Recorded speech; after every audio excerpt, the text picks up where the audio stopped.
as we welcome the weekend. Let's have some fun with D and Nano. It's always a blast to get ready for fun. It's Aloha Friday at last.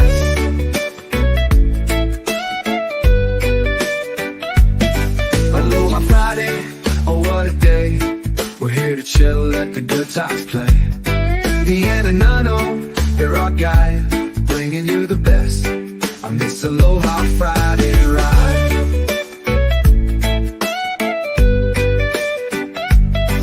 From the beaches of Hawaii to the World Wide Web, we're bringing you the vibes, no need to be misled. With laughter and joy, we'll make your day on Aloha Friday. It's all about the getaway.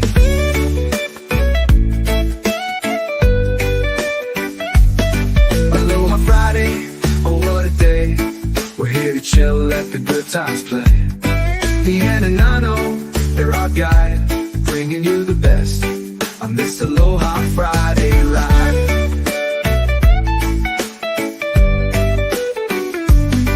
So grab your friends and gather around as we celebrate the end of the week we found. With D and Nano, the fun never ends on Aloha Friday. Let the good times begin. Aloha Friday, oh what a day.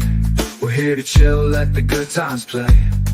D and Nano, they're our guide, bringing you the best on this Aloha Friday ride. So join us every week, it's never a bore, as we party and laugh on this YouTube show. With D and Nano, the fun never ends on Aloha Friday. Let the good times begin. Aloha Friday ride. Aloha Friday ride. Aloha Friday ride. What is up, everybody? Welcome back to another episode of the Real Uncommon Podcast. This is our 125th live stream. Happy Aloha Friday, everyone. I hope everyone is doing well. It is the weekend. If you're in the U.S., it is a long weekend. Happy Labor Day to everybody. And let's freaking go. Let's see how D is doing. D, how are you? Hey! Happy Aloha Friday. It's Aloha Friday. Do-do-do-do-do-do-do-do. Do-do-do. I'm doing the Bill and Ted. Ratings just went down. Bill and Ted, Yeah, happy Aloha Friday, everybody. Anyway. Awesome, dude. How are you, Hinata? I'm good. Yeah, sorry, I'm late. I'm sorry, everybody. I know you guys are waiting for me. We can blame Dave because I was in Dave's Thon space and I lost track of time. But guys, we are here. And D, we have a nice, cool show today. Who do we got on the show today? Yeah, we got a very special guest. You guys know him. He's always in the chats. You may have seen him once or twice on I can't remember if it was like, I don't think our live stream, but the WebV live streams, I think he came on. But you guys know who he is. He's a great artist, MagicMan. But yeah, you ready to bring him in? Let's get him in right now. Let's go, everybody. Go.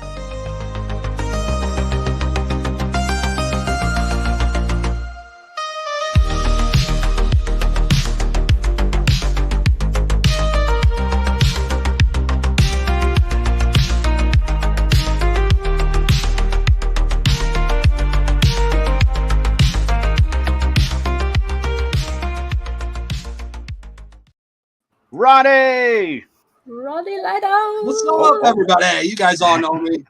Let's get me canceled. Let's go. Let's go. How you doing, Ronnie? I'm pretty good. You got something for us? I see you got. Oh no, yeah. You want to start something off really quick, just since everyone's already here and ready. We got a Rubik's Cube. I need some help from everybody in the chat here. We got a Rubik's Cube. So all I'm gonna do is just mix it up just a little bit like this as you watch me. I know some of you might not know how to solve a Rubik's Cube, but that's okay. We don't care about that. We don't need that right now. We needed everybody in the chat. Just think really hard what it looks like to solve a Rubik's Cube. You don't even need to try. Just like, think about it like 27 moves away, and maybe something like, I don't know, like 16 moves away, and then maybe something like, I don't know, 1 move away. And if you can all see, we all solved that. And if you just like that. What the heck? There we go. Just to start something off. Something nice and fun. That was That's awesome. Yeah, that is super cool. I tried to solve a Rubik's Cube before, and I even watched like tutorials on YouTube. There's like, if you do the second row this many times and then you Yep. turn it around, I'm Yep. like, what? Oh, trust me, I'm not smart enough to solve one on my own. I tried for years. I thought I was cool and I thought I'd be able to do it. And once you learn what the algorithms are to actually solve one, you go, oh, wow, I was way off. So what you just showed us is total wizardry then. Yeah, it's done with a real Rubik's Cube. So, in order to even learn those tricks, you have to learn how to solve one, because once you mess it up, you have to be able to solve it to bring it back to zero state again, back to one, so that you can reset up the trick again. So you have to, no matter what, learn how to solve one. Oh, I like good Raven's. thinking. I like Raven's answer here. It's easy to solve a Rubik's Cube. Just move the stickers. Yeah. That's an old hack. But good luck sticking them back on and making it look like you didn't remove them. Yeah, there you go. Life hack of the day. Trust me. Oh. But Ronnie, how are you today? I'm doing amazing Looks now. good. I was a little depressed and sad until I came on Aloha Friday. So, I'm kidding. I'm never Let's depressed go. and sad. Let's go. That's for my You're friends and never family. depressed. Awesome. Yeah, just want to say thank you for your time. I know it's a little bit late for you there. I know you don't sleep at all, like This ain't this like other dude. my buddy Top Moo might be in the chat. I think I saw him. We're probably hanging out after this. So Let's go. Oh yeah, I saw him. Oh, that's what you're looking. I forgot go. you have 10 monitors. yeah, I'm You're like looking up at 55 inches right now. Yeah. 55. 55. Yeah, I Damn. upgraded recently. Thanks to my You need mural. glasses. Oh, why do you think I went bigger? Because my eyesight's so shit. I mean, I got a 32 in front of my face, and that's pretty big already. Yeah, well, my main screen's a 28. Okay. Yeah. Yeah. Well, I have two, but one's broke now, so I just look cool when they're turned off. Yeah, I'm the same. I got two here, then I got a tablet and my phone here. So yeah. Once you upgrade to another one, especially if I'm not like a huge computer guy, but I worked on them for years. Like I'm a CAD designer for over 20 years now. I've done 3D modeling. I play video games. I watch a lot of TV and movies. So like screens are a big thing for me. And as an artist, I'd say I really care about what colors look like, and I want them to look the way they're supposed to look, and not the way like people go in and they mess with their TVs and stuff, and they try to calibrate it, but I think it needs to be calibrated to how you see life. Oh, that's interesting. We all see things differently, so yeah, very true. Especially for me. So like when I'm scanning in artwork into my computer, I have to a lot of times re-edit them and touch them up so that they look like what I see when I'm holding it in front of me in person. Because like I said, it all comes down to like what I see in the end. I want it to look exactly like how I see it, so you see what I see in the end. But I totally get what you mean. Like I've been messing around with a lot of music now, and you can ask D, like I'll make like maybe 50 tracks until I find the right one that I want to sound a certain way, depending on the prompt you enter. And like she's like, you're wasting all your credits. I'm like, we need to find the right one. This is not the right one. All this is shit. I want a good one. So creativity will do that to you, man. Yeah, it takes a real skill to our fellow artists in here, like Shawnee Poo and stuff. I'm sure he knows this. Like it takes a real skill after honing in, after let's say over a decade of learning when a piece of artwork is actually finished. It's really hard to figure that out. I've had a lot of times where in a piece of artwork or a painting or a drawing got somewhere really cool, and I was like, damn, if I could just keep it there. But then my ego steps in, or like how my vision in my head feels like it should look in the end, and my entire goal that I planned needs to be met. But it's cool, and it's like, well, I can't make another one and start another one, so I just have to finish it. And sometimes, like my buddy Top Moo and my buddy Alan, he a lot of times he likes the sketchy stuff, and I know you do too with like the uncommon comic book covers and stuff. Yeah, sketchy look fan, and every time he sees my sketch, he's like, "Dude, just leave it." And I'm like, "I can't. I got to put color on it. I have to." That's where my brain and heart goes. But I'd probably sell more artwork if I just stopped like you told me to. You ever get that problem where you make you start making something, you have a template, and then your mind goes, well, shit, I can do this, and then you start drawing something added to it. Next thing you know, you have like maybe 20 different art pages, and you're not done. You learn too. There's no such thing. I tell this to a lot of my clients when they're trying to visualize what I'm visualizing, what I'm going to bring to their table. So that's where, like, when I'm trying to like Photoshop visualizations for them, and I'm like, it's not really gonna look like this in the end, because you have to give me some freedom of expression in these things. Where, you know, in the middle of painting, you know, I could be 100 hours in, and all of a sudden go, oh, I got a great idea for this. I would have never got if I didn't put 100 hours into that painting. I would have never got there. I would have never got that epiphany idea. So it's almost like I have to invoke the muse. I like that. I have to amuse them in order for them to give me their secrets. Invoke the muse. Yeah, invoke the muse. I love that. I'm writing it down because it sounds really nice. So I'm a big parrot guy. So like I'm not a smart guy, but I learn and take in a lot of content and ideas, and I mash them all together and try to make them my own. But a lot of things that I say are parroting. I'm not really coming up with them, so don't give me all the credit. But you know, what are we anyways? Humans, we're just, you know, we just repeat, recycle each other. We reflect off each other. We role model off each other, all that kind of stuff. So, you know. Exactly. And yeah, touching on that, I know a sentence that you always say is "You are art." Yep. So what is that? What is that about? Like, why do you say that all the time? So once again, I can't take credit for the phrase, but I did come up with it on my own. So there's a such thing in this world called parallel thinking. You know, it happens a lot with comedians. You'll see it a lot. They'll go on stage. They'll say a joke that kind of sounds exactly like another person's joke, and it's just parallel thinking. You guys are just thinking about the same subject and coming up with the same ideas, and then, you know, spouting it out. So the same thing here. You are art's not mine, but I did not know it wasn't mine until I started, you know, Googling the phrase itself and start going, oh, people have been saying this for a long time. But for me, I came up with it on my own, and I really came up with it when. When I started becoming an artist and, you know, starting to sell artwork online and stuff, I started having friends and family. You know, it's like when you buy a car, you never see it, but when you buy the car, you start seeing it everywhere. Yeah. Oh, yeah. What? Yeah, no shit. I'm sure we've all heard the phrase, I can't even draw a stick figure, right? I'm sure you've heard that phrase, but you don't really realize how often you hear that phrase from people until you become an artist. And when you become an artist, it's like when you're washing your car, someone goes, you missed a spot. It's like, ha ha ha, so funny. real funny. I never heard that one before. Not at all. Hey, what's up, Thank you, Captain Obvious. What if they meant it? Okay. What if they meant it? So, you know what? He left a little island. So like your art was kind of formed with the idea in mind that I started hearing people say, I can't even draw a stick figure. And I started going, it doesn't matter. I can't draw a stick figure either, because it turns out to be a portrait in the end.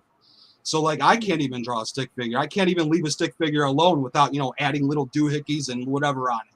So I also can't draw a stick figure in that perspective. But in the other perspective for people, like, you are art means to me, like, it doesn't matter if you can't make a stick figure. Do you make dinner for people? Did you bring people into this world? When you go to work, do you help others? Are you an asset to the company? Do you put a smile on someone's face? Do you do you spread knowledge instead of misinformation, all that kind of stuff? Like, that type of person, or what kind of art are you? Like, everything you do as a human being is performing a form of artwork, whether you like it or not. I don't give a fuck whether you like it or not. It's a form of artwork. Anything you do, even if you're someone who's like a big time sociopath and you're manipulating conversations to get everything you want, that's an art. That is fucking artwork. Trust me. It's just really bad artwork that you shouldn't practice. It's a bad habit, but, you know, it's still good. Wow. It's still, you know, everyone can, you know, like I said, let's get me canceled. You know, everyone does that line, like, you know, Hitler. You know, we get canceled with you, right?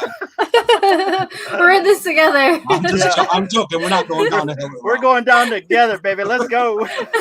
Let's go. Okay, before we get any further, how about we rewind a little bit, and then we can get into your art and whatever tangents we get into for the rest of the night. But Ronnie, since we're all kind of in the digital collecting world, I kind of want to draw back to that real quick and ask you, and maybe you've said it before in the past, how did you find this digital collecting community of VV Cryptoys McFarlane? And tell us how your journey is. What's your origin story to this whole space? Okay, super origin story is my buddy, Top Moo. Hey, shout out to my buddy Top Moo. He's getting a lot of shout outs today. I wish I had more friends. I'd give them shout outs. Shout out to D and Hinano. There we go.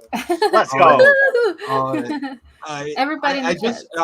He started in it first before me because he had a little bit more money and he was like mining Bitcoin and all that stuff. So he had this, this crypto laying around and started buying NFTs and shit. And so that's kind of like how I started getting into it too. So it literally was a very slow baby crawl roll. Like like I said, I take in knowledge where it's at. So, if I get interested in something and I see it and I'm like, I'm going to watch it. Oh, it's 3 hours. I guess I'm sitting down for 3 hours. Too bad. Fuck you, Tom. Like you have no choice. You're about to sit down and watch this. So like I just started learning about it and getting into it, and it just slowly became like a new habit, so to speak. And I really got into it with like the Wax platform firstly, because it's a little bit easier to get on it and get within it. And I've been using like Taco NFTs ever since. I've been accumulating Taco NFT crypto, Wax and stuff for years now. Very small increments, more and more over time. If it ever booms again, I'm in. It's one of those things. So like crypto world's always like, you got to be first. If you're first, you're in. FOMO crap. But so I was doing a lot of Wax stuff, and then I really got involved with VV because I'm a magician. I watch a lot of magic stuff, a lot of magic videos. I just really love to take it in, whether I'm learning it or whether I'm practicing it or not. I just like watching it as content. Like I can't get enough of it. And a little guy named Andre Gic, people know him. Mm-hmm. He's never heard of him. Yeah. Yeah. See, everyone knows him in a certain space, but I know him as a cardistry magician. So I didn't even know he had a YouTube channel that was all about finance and Robinhood and all that crap, right? Mm-hmm. So I would just always have his videos come on my YouTube, and he would go on hiatuses, and he takes a while to do videos because they're very well thought out and stuff. And one popped up, and I click on it. I'm like, oh, Andre Gic video. Like, let's watch it. He's going to do a little bit of sleight of hand in it because he always does, like for a little reference for his little taglines and stuff. And that's just what I watch it for. And he started talking about VV. And I was like, VV, what is, I heard this before. And once again, Top Moo, you get another shout out, baby. I was like, like many months ago, my buddy Alan goes, there's this app called VV, and it has these it has this collectible on it. It's freaking Spider-Man, or Todd. It had Todd McFarlane, I think, at first, right? Because Todd was first, right? But somehow, for whatever reason, think it was Spider-Man. But anyways, I think it's because when we went on the app, there was Todd McFarlane and Spider-Man. So I got in a little bit after that, and we were checking it out, and there was like 2 collectibles on it, and they're like, whatever, this is dumb, right? Let's get out of here. So we never got into it. And then I remember hearing about the BB app through, while I was watching the Andre Gic video, and I went on it, and I uploaded like $15. I said, fuck it. I was in a mood. I was like, I know a little bit about this crypto stuff, oh, cool, collectibles. Oh, it's blind boxes, whatever. It piqued my interest big time. And I had a little bit of cash. And at that time, everybody knows, at the time I got in around the Golden Moments era, that's the time I got in. I got in like a week or 2 before Golden Moments. So, I was making, some good cash in the beginning. Yeah. Not as much as other people because they were, more hip to the crypto world than I was and what was going on with it. It took me a little while to get in there. But I was making a little bit of cash. So that's how I got into it, though, was basically what BB was Andre Gic. And ever since then, it's been just this ongoing plethora of just like, whoa, look at this over here. Ooh, look at that. I really like this idea. Ooh, that actually, I might not like this company, but I like the way this guy talks. So I'm actually interested. So I'll do that too with people like artists. Like I'm big fans of like, I have artists that I follow, but you wouldn't know that they were porn stars. I didn't know either. And you find out they're porn stars, and I'll go, I'm more interested in your artwork than your porn. You know what I mean? So like, I'm interested in this project. So I might be interested in Cryptoys, but not because of Cryptoys specifically, because of the people running that project. When I hear them talk, those are my people. Like that when I hear the positivity, I hear the want to change the world idea mentality. That those are the people I want to stick with. I don't even care if they fail. I'll fail with my people. You know what I mean? No, I like that. I like that. It's a really good positive message right there. And as well as the fact that we kind of know your mindset in terms of the projects that you support and all that good stuff right there. But interesting story on how you got here. Just a little backstory. Like, I think we all kind of came around the same time. I came around the Voltron drop. So I came right after you. I never got into the golden moments. But like you at the very beginning, I made some money, lost some money, and then it was just fun. It was a fun ride, and then we got to know everyone in this community, and then all of a sudden we're still here. You know, we're still hanging on and stuff like that. What do you think about that, Dee? No, I think it's great. I mean, kind of, we all kind of started in a similar way, and we've expanded into other projects depending on, you know, our interest and what led us to that path. Like for Ronnie as well, I know you follow HRO or like all the collecting cards, and I think I've seen you in what's his name, Kobe's space. So that's when I'm like, oh, okay, yeah, he's also into much love cards. Much love to that guy. Yeah. When I say my people right there. Yeah. Like I could probably hang out with him all day and never get pissed. You're talking about Kobe. Yeah. Yeah. Not the dead Kobe. Like Kobe, we all know. No. We're not canceled yet. No, I know what you mean. I like Kobe, and Kobe's still holding it down. He's still doing his live stream, still doing his HRO cards, and I love that. He's a consistent person in this space. I don't really do HRO, so I don't really tune into his streams. Sorry, Kobe. But as a lot of people now know, because I've been in this space for a very long time, and you know, a lot of people, other people have pattern recognition like I do. They know I win a lot of giveaways. So you do. I've been riding a huge wave for the past like 2 years or so with giveaway wins. And like for my 40 years of life, I never won shit. I earned everything. I earned my smile. I earned it all, right? I just started winning stuff. I have no idea why. I think it has something to do with my name, Ronnielighto, but you know, we can go into that another podcast. Like that's nothing whole, to do with the 5 monitors in front of your face, right? No. You know, that would have nothing to do with you know, it's like the Matrix with the hackers, right? Nothing to do with it. But damn, where was I getting at with that? Sorry, I don't remember. Oh yeah, by the way, I apologize, everyone. I will lose my train of thought a lot. It's all good. Okay. I can't stop it. My brain just like goes all Don't over. interrupt Ronnie. Got it. Yeah. Let him go on his tangents. Okay. Well, start a new one. I forget where I was at. But anyways, yeah, we can move on. Yeah, you were talking about. Oh, right, the giveaways. I remember. So like, yeah. that's basically how I got into HRO. You know, it's all about community and giveaways. Like I just started winning a lot in the beginning, and I don't think a bunch of people on YouTube videos and stuff were realizing that you know, we're outing me a little bit here. But I just like talking about my experiences. You know. A lot of people I don't think realize in the beginning where HRO could go in the future, or what it was, or just stupid NFT crap, whatever. We don't care about the NFT side. So like people would always just turn those fucking cards around, you know, bam, bam, bam, and I'm like, I'm always there, bam, bam, bam, bam, bam, bam. Screenshot. So I literally collected the entire first set, which is one of the hardest sets to get today, Series 1. I have that entire set minus the mythics, of course, because those will always be the hardest. You actually gotta buy boxes to try and get those. But I've completed sets ever since then, up to the 4th set that's out now, for basically free, almost. Let's go. Yeah, that's so awesome. Like, I don't have that much. I tried. We had one gas station, an hour away. So whenever we went to that town, I would go in, and I think Hinano was the one. I was like, "Dee, there's HRO cards at this gas station." So each time we would go to that town, I would stop, even if I didn't need gas, just to get like HRO cards. Well, no, the first time I saw it, I bought the whole box for you. I cleaned them out. The lady's like, "You want to buy the whole thing? Yeah, you got any more in the back? Because that's the only place we could find it." Yeah. No. So, anyways, go ahead.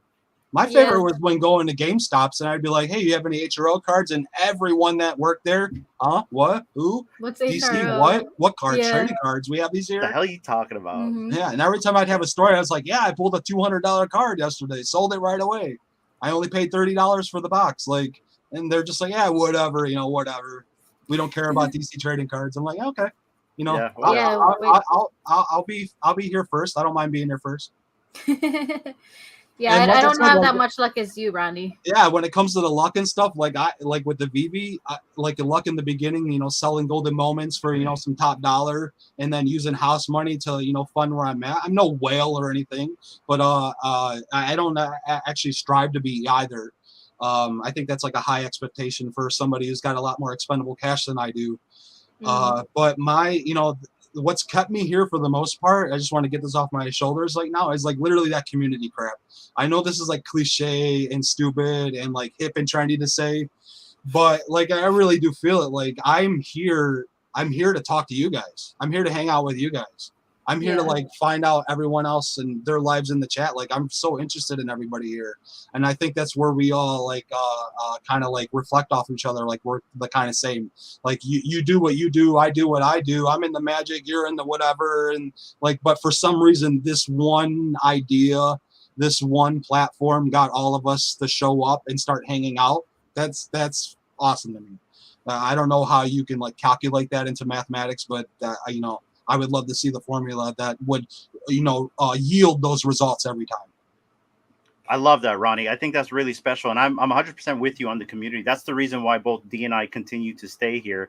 I mean, besides the fact you can network with people that you've never thought you could speak with before, from like an artist like you, magicians, freaking CEOs. And then there's also the opportunity in this as well. There's a value cost in this. Like you just said at the very beginning, you were like making things you got a bunch of free stuff. So there's that as well. There's that collecting aspect. For me, it's the collecting aspect that kind of linked me to everybody and all of you guys. And that's kind of what keeps me here as well. I mean, yes, I no longer look at VV as like an investment type of vessel. It's more of a collecting thing for me. And then I just kind of want to see where this goes, where this entire space is headed. What do you think about that, Dee? No, I mean, I agree. And we all started for different reasons. Most of it was to make money, flip, invest. And then over time, depending on where life took us, it's just the communities that, have grown. And it's like, it's a digital family, right? Yeah. Of digital group of friends and family. And I really love, meeting people in real life if I can, but over the internet, getting to know people. And it's like, it's just so awesome to find out, the real life of someone behind all these collectibles, what their interests are. Like for you, Ronnie, I think the first time I saw you pop up was in Kid Arcade's Sunday stream, where you were battling against Raven and Atem for the wheel, the trivia stuff, and I'm like, oh, this is so cool. So it was fun, and getting to become your friend online and checking out your Instagram. I was like, wow, this is so cool. He's an artist, and you don't not that you're looking for like any recognition, but for someone who's like who doesn't just kind of like show his stuff, I'm just like, oh, this is so cool. So I started looking into your art. I'm like, wow, this is amazing. So your mural, your artwork, all of that stuff is it's awesome. So I don't know if you want to touch on that as well. Yeah, I'm more of a word of mouth kind of guy. I kind of always have been. I don't have an ego to like go out there and be like, hey everybody, look at me. Aren't I so fucking awesome? Like, wow. Like, I'm not gonna do that. That's gonna be on you to say that. I always say that you can't call yourself a good person. That's on everyone else around you. If you're walking around saying I'm a good person, you're probably not. You're probably just trying to fool yourself. So you don't get the right to call yourself a good person. So I don't get the right to call myself an artist. It takes you guys to actually see that in me, because I truly am one of those people that I've been doing it for so long now that every time I get to the wall or every time I get to the canvas and I start going, it's not Thomas Conger at the table. I don't know who it is. I would yet to like to meet this person or this entity, but it's not me. It's just I'm the vessel at which the person drives to create the thing that's in my head. And who is Ronnielighto? Yeah. So We want to know. Ronnielighto. Okay. So everyone wants a cool like online alias name, right? You don't want to be Thomas Conger. That's so gay and stupid, right? But nowadays, it's like, well, we're gonna out you. Oh crap. I'm on YouTube as Thomas Conger. Like, good luck. I don't care. But as far as like an alter ego or whatever goes, you just always kind of wanted one. And my favorite movie of all time, still to this day, I watch a lot of stuff, and I've never found a movie that has come close to being as good as Donnie Darko for me. Okay. Donnie Darko will always be a unique movie that probably came from like the future, like the year 3000 or something, and was sent back here for us to watch. It's just, I don't know. And maybe I saw it at the right time or the wrong time in my life when I was younger, but it really kind of opened up my brain to what time travel could be, or, a different idea of time travel other than like, I'm going to get in a car and I'm going to go somewhere and hang out with my future or past self. Like, ooh, so fun. Like, no, like time travel in Donnie Darko is about sacrifice. It's about witnessing where your life's about to go and sacrificing yourself for another person to live on, and knowing that you're going to die and being happy about it, like that person gets to live. And it gets deeper and stuff like that. But so like Ronnielighto came off of that. But as far as my brain goes, like I said, my mind goes down like 12 different routes for every single word that I hear that comes from someone's mouth. Like you might say this, you might start saying the word "the," and my brain's like in 12 different routes right away. Like, blah, blah, blah, blah, where's he going? Where's he going? Like, where could he go? Where could I go? And my brain does that, and I have to sometimes kind of like tell it to shut the fuck up and like focus. Like I'm doing right now, I'm losing focus because I tangented off. But we love tangents. So Ronnielighto, no, I'm good. So like Ronnielighto is my weed smoking alter ego. I'm a huge cannabis user. I'm a cannabis grower. Now that it's legal in Ohio, I don't care anymore. Let's go. I've been doing it for a long time, and ever since I did, I was like a big like I'm getting high off life type person, right? All the way up until probably I think around the age of like 23 is when I started smoking my first marijuana cigarette, and it didn't change my life until like years after, right? When you start honing in on what it's actually doing. And as somebody like me, I like to reflect on myself a lot. I like to sit and think and close my eyes and kind of meditate, for like a 24-hour schedule. I have a lot of alone time, and I love it. Like I'm a huge introvert in that aspect. And don't get me wrong, I like to go outside, but I like to be inside. I don't mind it at all. I can be here. I can sit in a cave for a week and be fine. So like it changed my life, and I kind of stem both those together. My favorite movie and Donnie Darko, I was like Ronnielighto, like it just rolled off the tongue. But I put the two words together because Ronnielighto is not a name. I know it sounds weird and it looks like a name, but the idea behind Ronnielighto is like it's a food of thought, a way of thinking, only in cannabis culture, so to speak. But Ronnielighto is also a rabbit. He's a red rabbit. I'm a huge fan of like Roger Rabbit and Bugs Bunny, and I'm a huge rabbit fan for whatever reason. And it also has a stems from Donnie Darko. So in Donnie Darko, everyone calls Donnie. If you've never seen the movie, you think Donnie Darko is the rabbit. He's not the rabbit.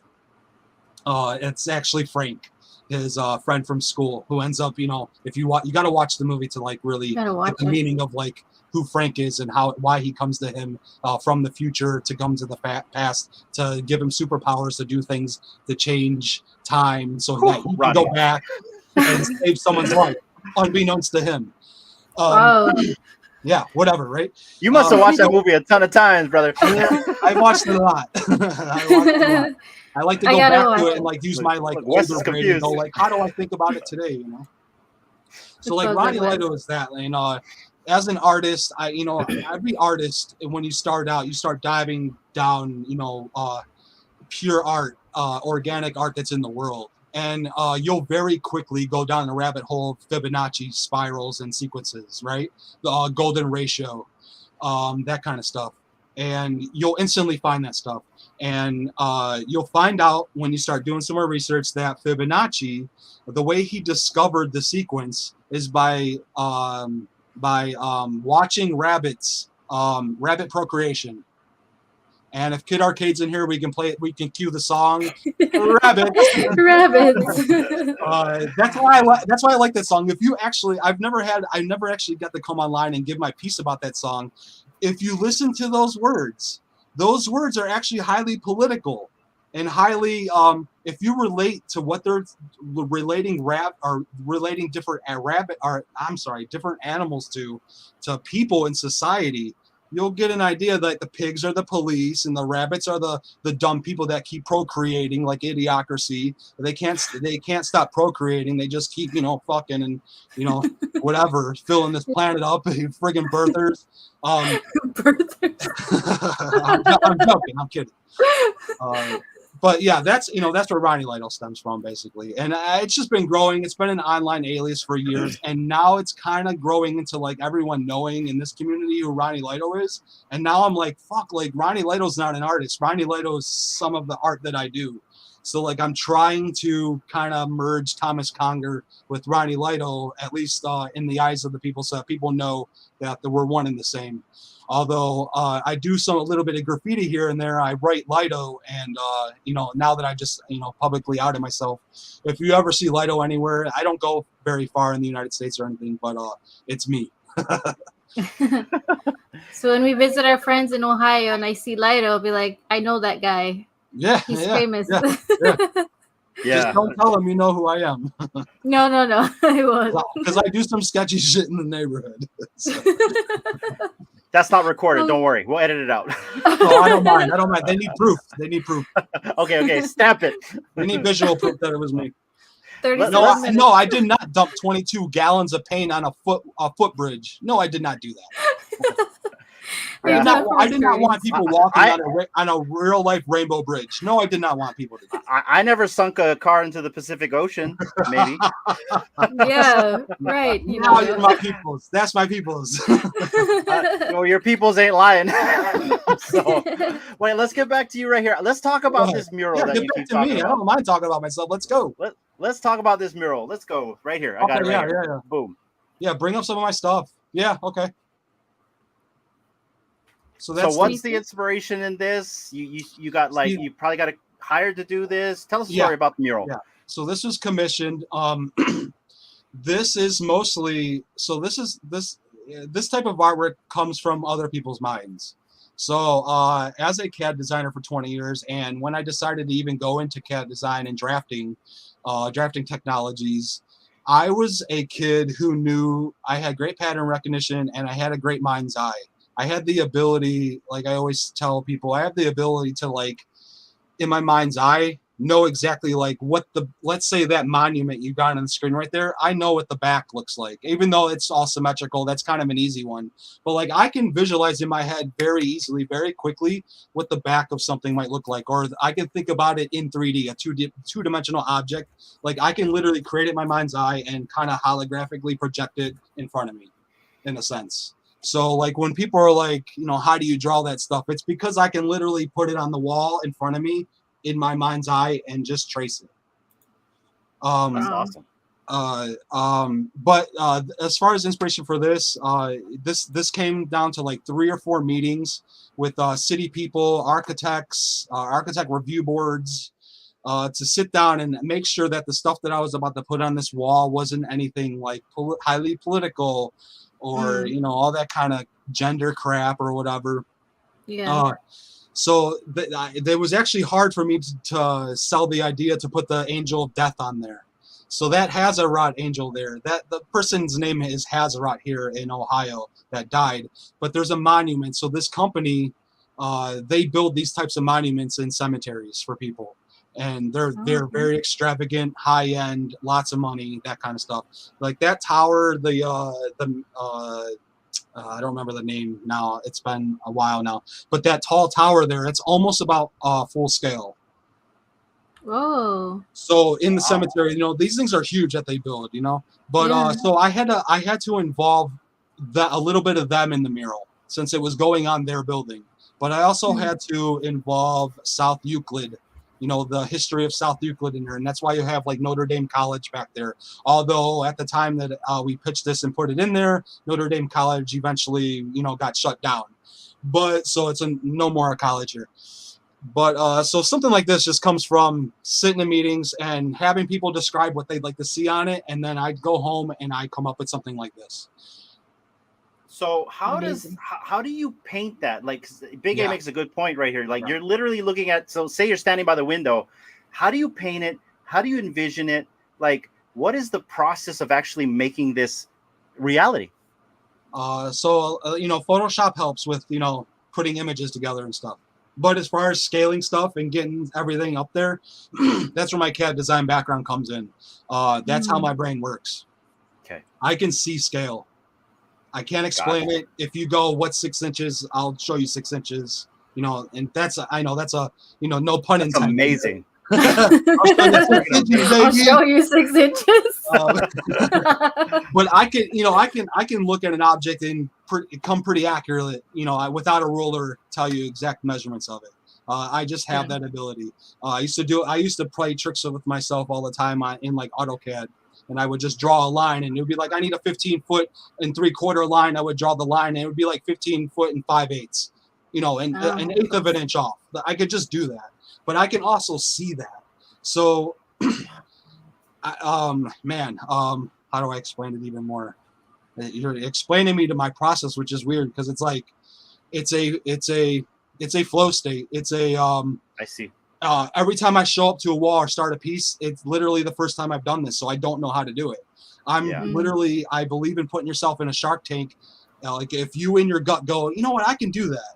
If you look on a YouTube video and see someone skateboarding and go, you know what, you in your gut feel that's something you can do, you probably can do it, practice it, you'll be able to do it.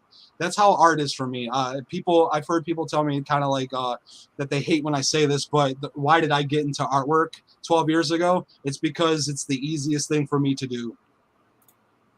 I can do this shit easy all day. I'm not the greatest artist, but I can do whatever. Put it in front of me, tell me to do an apple, I'll make it look really awesome. I could just do it. I don't know how that works. A friend of mine hates how I talk about layers all the time because I worked in layers in Photoshop and in AutoCAD a lot. So my mind works in layers like an onion, you know, like I can see where the background's supposed to be and I can see what the foreground's going to be like all in once in my head. So I'm just working on the computer and putting things together. It's easy for me. That's just the way I think. It's amazing. Damn. Man. People, because people want to hear like, you know, I was poor and broke and, you know, I just tried it out and people started telling me they like it. When I started making artwork, I knew I was good. So I knew I would be able to sell it. And that's what I put it online. I put it on Reddit. I started selling stuff on Reddit first and foremost. Like I just posted my artwork on there. People were like, oh, I like it. I'd be like, oh, $100. They'd be like, sure, send it to me. Like $100 for this? It took me 3 seconds. Like, are you kidding me? And then I don't know that. And after a crap ton of mushroom trips, I learned. I really use them as tools. I never use them recrecretionally. I use them. I get it. Yeah. I really creative tools. Open some mind. You know, I listened to hundreds of people's testimonies before I dove in. Like I learned what it was like before I went in. I kind of learned the expectations. That way I didn't go in and freak out, you know. I took in everything. Like I said, I like to sit, close my eyes, sit in the dark, and think. I like to do that meditating thing. I'm really good at it. I like it. I enjoy it. And, you know, the mushrooms just take you there. But the mushrooms taught me in my art. So my goal as an artist, by the time I die, I want to create artwork so big, like this. An artwork this size, 60 foot by 30 foot tall, right? I want to create an artwork that big, but I really care about what artwork looks like up close. You know, when you go to a museum, they tell you don't stand so close, don't touch it, you know, don't breathe on it, put a piece of glass on it. We don't want it fucking ruined. I'm against that. I really am. I'm not against it getting ruined. I'm against people ruining artwork. You know, you just shouldn't do that. It's just stupid. It's a waste of time. Go do something on your own. You know, get your own hobby, like so that I can come at your house and fucking ruin it. You know. Yeah. But my goal in life as an artist is to create things that when your nose is right up to that canvas, you see another piece of artwork in there. I don't want you to like look at it and go, that's just a paint stroke. I want you to be like, wow, that's, you know, it's fractal. It's fractal. Like my artwork goes in deep forever. And I don't want you to just look at it from far away. I want you to have something to look at really close. So, you know, my goal is to like be able to create, you ever see those images where like people put like thousands of little thumbnails together and it creates one big image? I want to do that in my artwork, but I don't want it to look like that from far away. I want it to literally look from far away like a piece of artwork. And then when you get up close, oh, wow. Like, here's a good example, actually, off the top of my head. Kid Arcade's art. If you look at his digital art, if you actually look at the full picture, you'll see a, you know, beautiful woman that's purple and green with nice flowy hair. But if you zoom in and actually look at that stuff, he's got words written in there. He's got little squiggles. He's got sunshine. He's got a palm tree in there. He just randomly puts cool little things in there, that little Easter eggs you wouldn't even think about because you're too focused on the big picture. I like the small picture. Yeah. I like all the little small pictures that make the big picture. That's what I care about. I don't care about the red or blue state. I care about the purple state. I want the big picture. I want everyone's ideas all together, collab together. I don't want us to be non-individual. Or I'm sorry, I don't want us to be individuals. I want us to, you know, literally, you know, speak to each other like we're another freaking human being. You know, we were all babies once, right? We're all babies. I look at you guys, you were babies. And when I hear you guys talk, I go, wow, I wonder what their parents were like. How did they grow up like this? Who were their friends that they hung out with? Wow, what are their inspirations? What is the music they listen to that gives them, you know, praise? What's the music they listen to that makes them depressed but on purpose? You know, sometimes you want to cry on purpose just to put yourself in that state. You know, I like to learn that about people. You know, I don't care who you are, what you did. You're my brother, you're my sister. That's all I really care about. You could treat me like shit, and I'm gonna have a smile on my face, pat you on the back, give you a hug, and tell you to start over again. Let's try it over again. But if you do it a bunch of times, you know you're fucking out. But you know, you're a human being. That's three-strike rule. Three-strike rule. 3 strikes are out. If you're a human being, you don't learn after your third try. Like, what the fuck are you here for? Why are you a human? Why are you breathing my air? Why are you eating my food?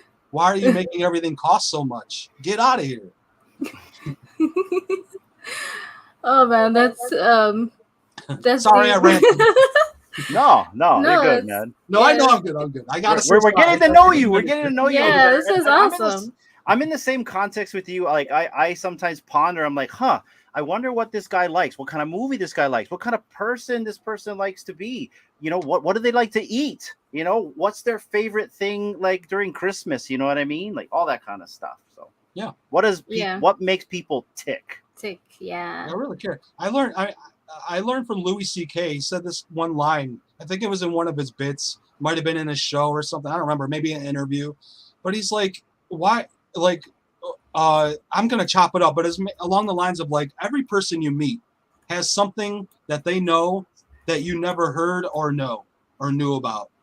So for you to walk around and go like, I know everything. If your ego walks around and thinks you're like the person that knows everything, like who the fuck do you think you are? Like you don't know. No one knows everything, and there's a bunch of people trying to figure out everything, and they don't know shit, and they're top end physicists and all that kind of stuff, right?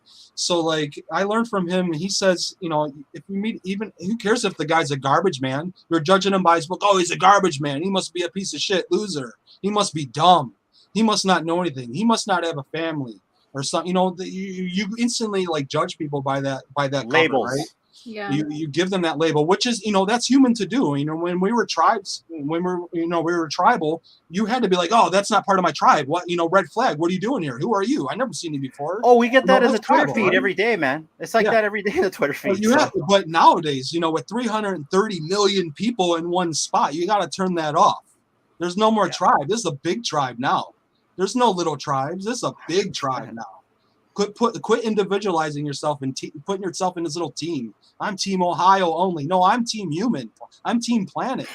Preach, brother. Preach.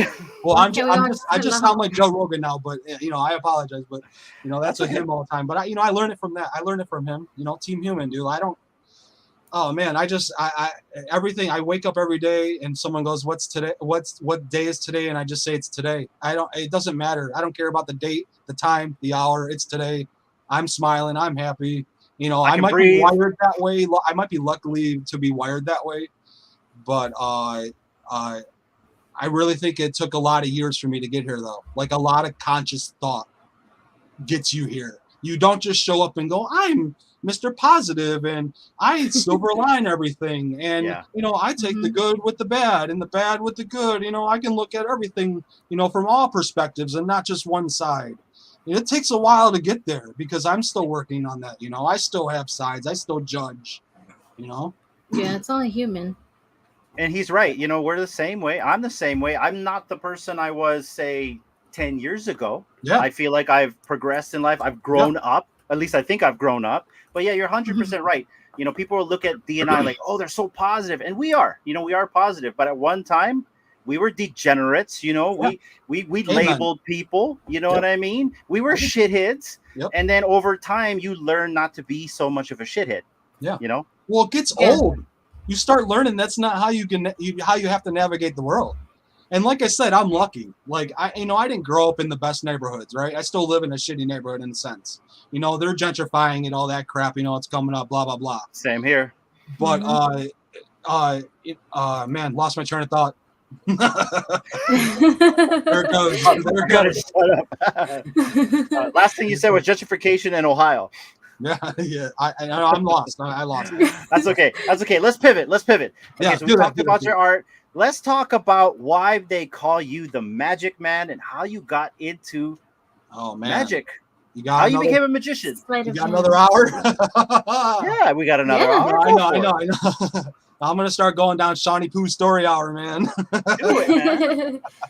We're all here to find out who Ronnielighto is. Yeah. So, wow. So, I mean, I was introduced to magic as a young kid, as a lot of young boys are, for the most part. Young men are kind of, for whatever, introduced to it.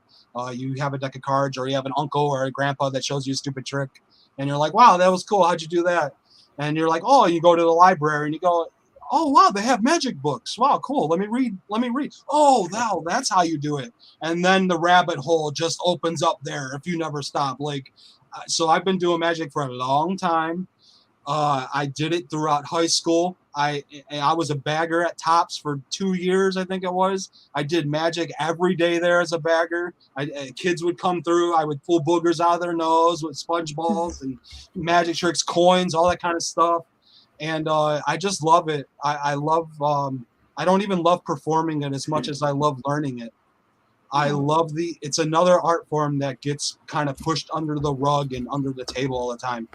People kind of disrespect it because you see hack jobs out there mostly, and you go, that's a dumb trick or whatever. Oh, cool. Or a lot of people go to the store and you can be a magician, but with like $100. Go spend $100 and get a couple tricks and gimmicks that do the trick for you. You show people, they go, wow, you're a magician. Okay, cool. Like you could do that. But to really dive in and start learning the real sleight of hand stuff, the stuff the greats did back in the day that wrote all the books that were doing, gambling demonstrations and cheating people out of money using these techniques that are so freaking flawless and undetectable. It's not even funny. It piqued my interest since I was a kid.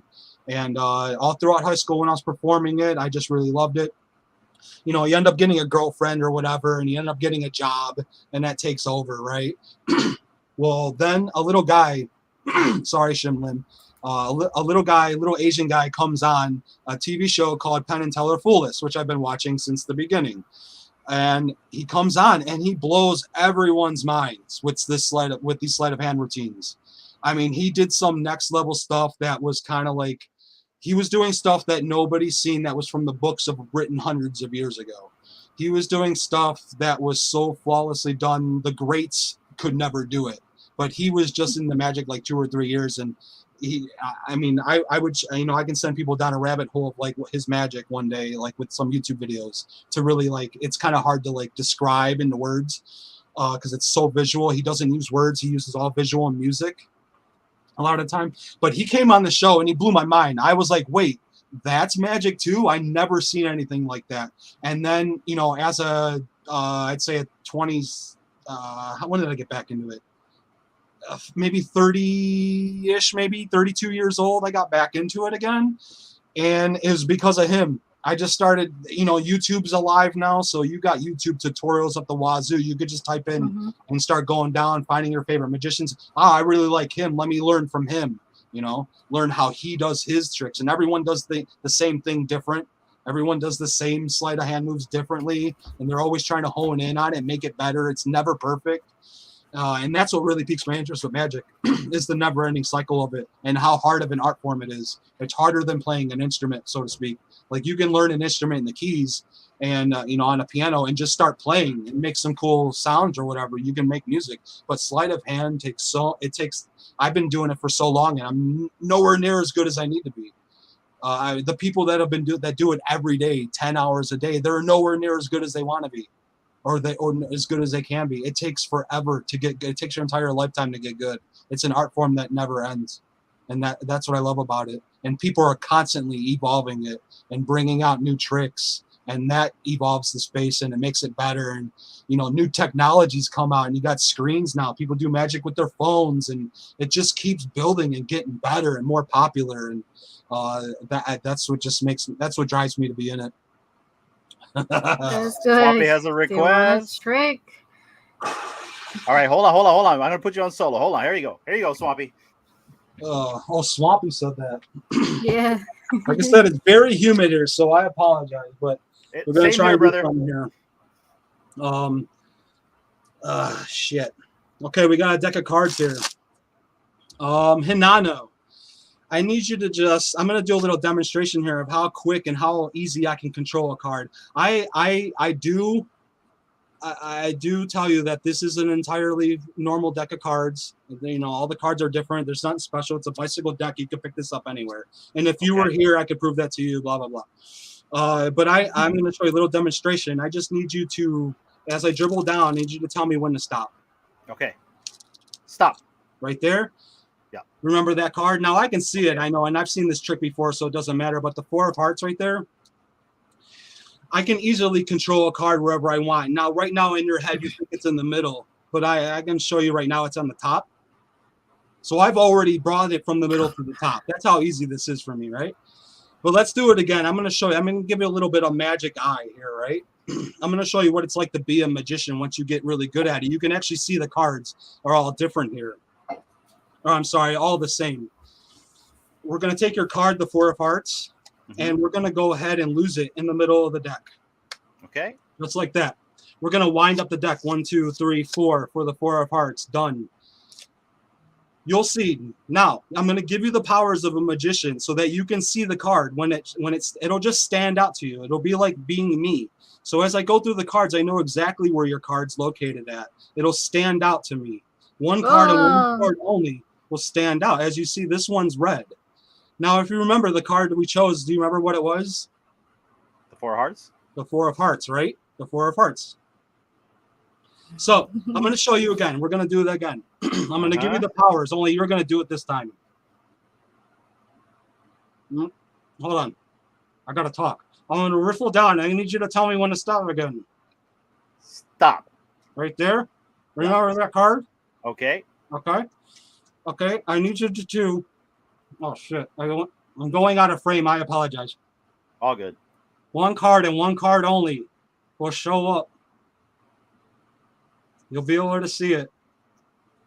One card and, oh, crap. Dude, the card just fell out of my mouth. I apologize. One card and one card only. I feel like I'm being punked. The card shouldn't have fell out of my mouth, but here, look, it fell on the ground. Okay. Part of the trick. It's too dark. You can't see it. Shit, you can't see it. There it is. Man, this trick really failed and I biffed. I swear to God, it was the. Is this the card that you chose then? It was the card, but you do have a very dark floor, Ronnie. I don't know. I'm so sorry about that. He's in the dark. But it was the red one. I swear to God. I apologize. I suck. But you know, That's it's all not good. red anymore. Anyways, it's blue. So Whoa. Yeah, I feel like there's two man. cards under there. that should not have happened. He taped the Of course, cards. it happens to me. We're gonna do one more. We're gonna do one more though. I need some redemption as usual. It's like that sleight of hand, huh? I'm gonna bring out the 2 jokers here. We're gonna use these as a locator card. I should have downloaded suspense music. So we got the 2 jokers here. I'm sure we've all seen the jokers. And a normal deck of cards comes with 2. Mm-hmm. Hinano, or D this time. I'm actually gonna riffle down in the middle of the deck, and I need you to tell me when to stop. Stop. Okay, right there. We're gonna take these 2 jokers, and we're gonna put them right where you said stop.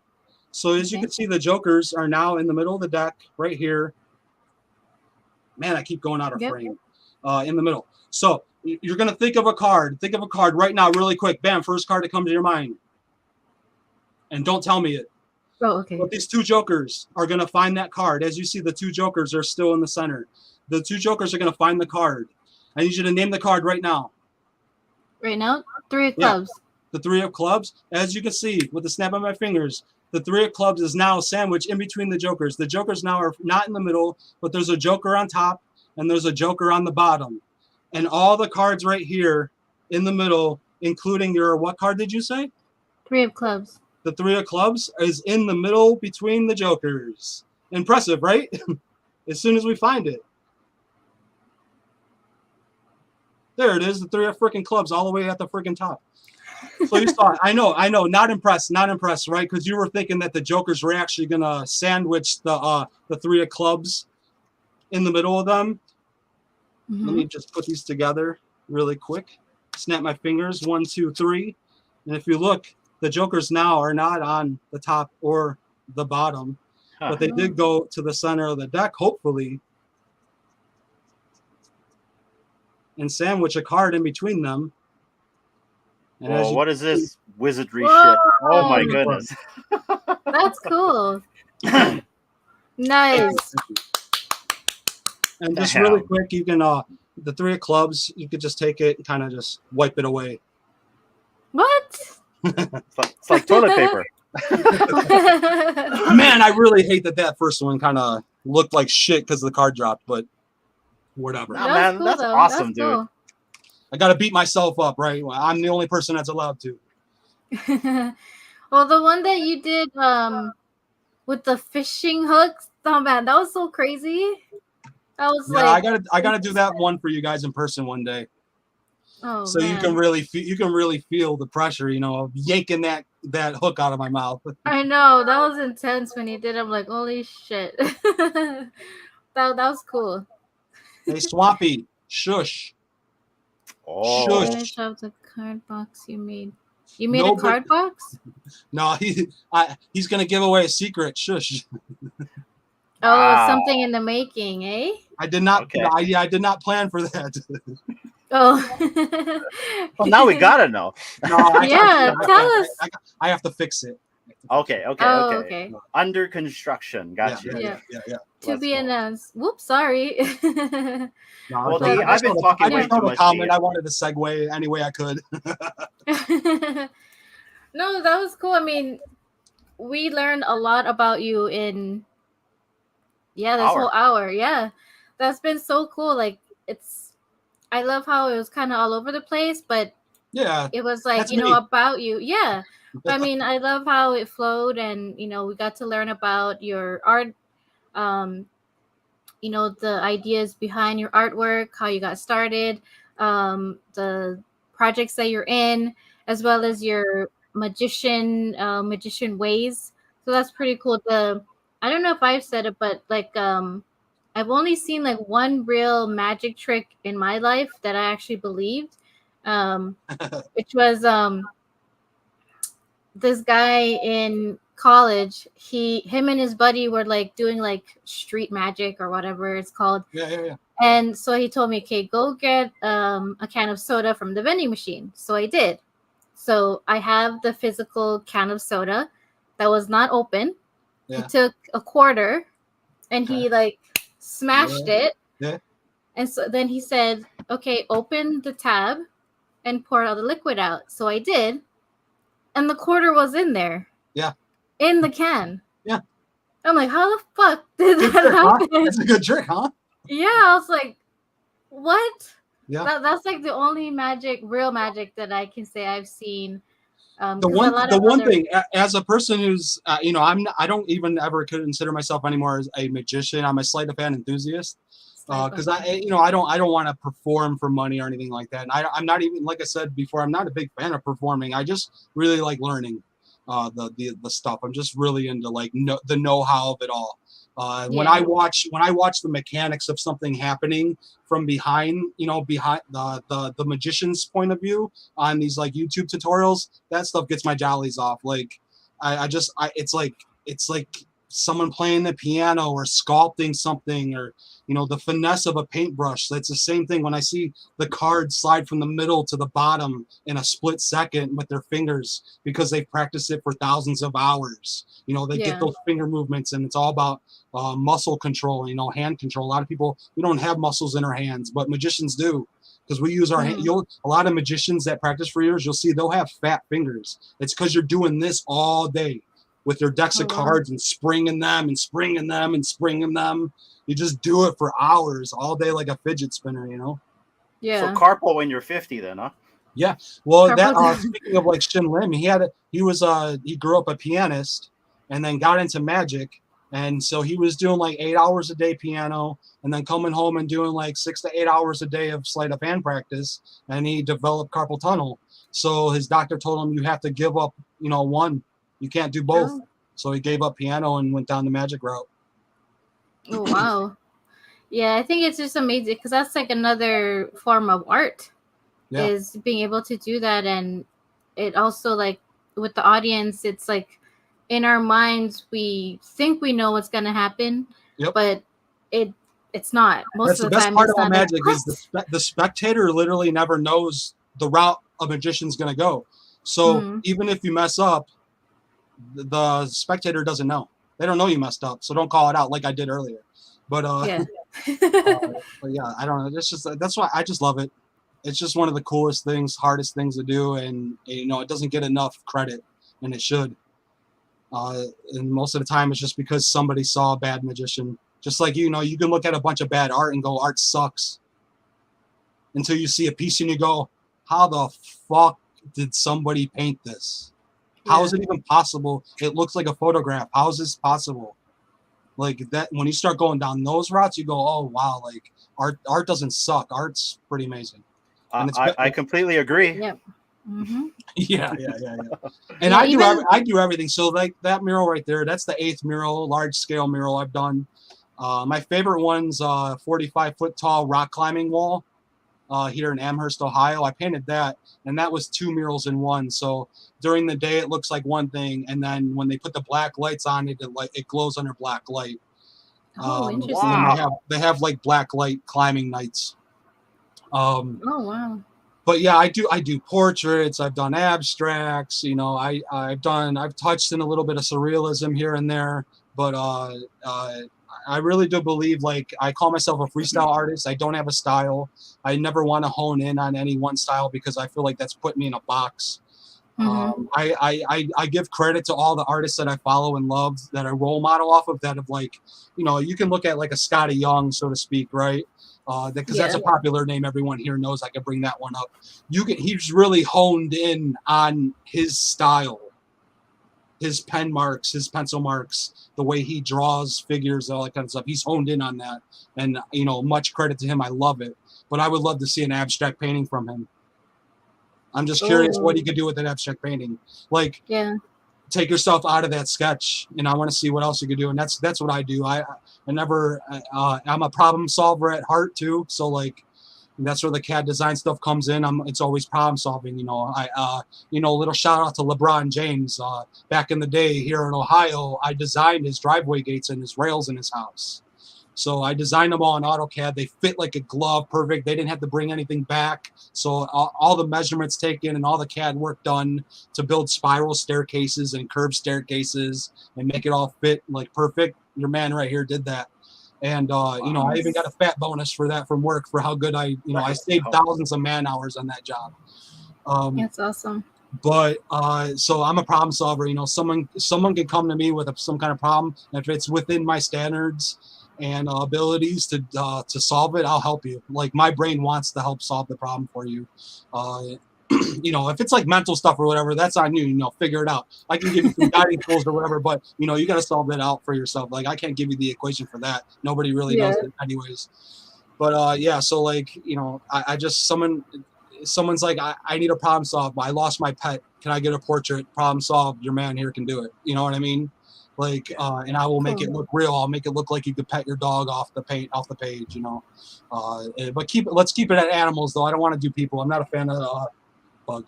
I'm not a fan of painting people, especially dead people, because nobody ever wants a portrait of a living being for some reason. No kidding. Yeah. It's something I know that you don't notice until you become an artist. You go, wow, why am I painting a lot of dead things?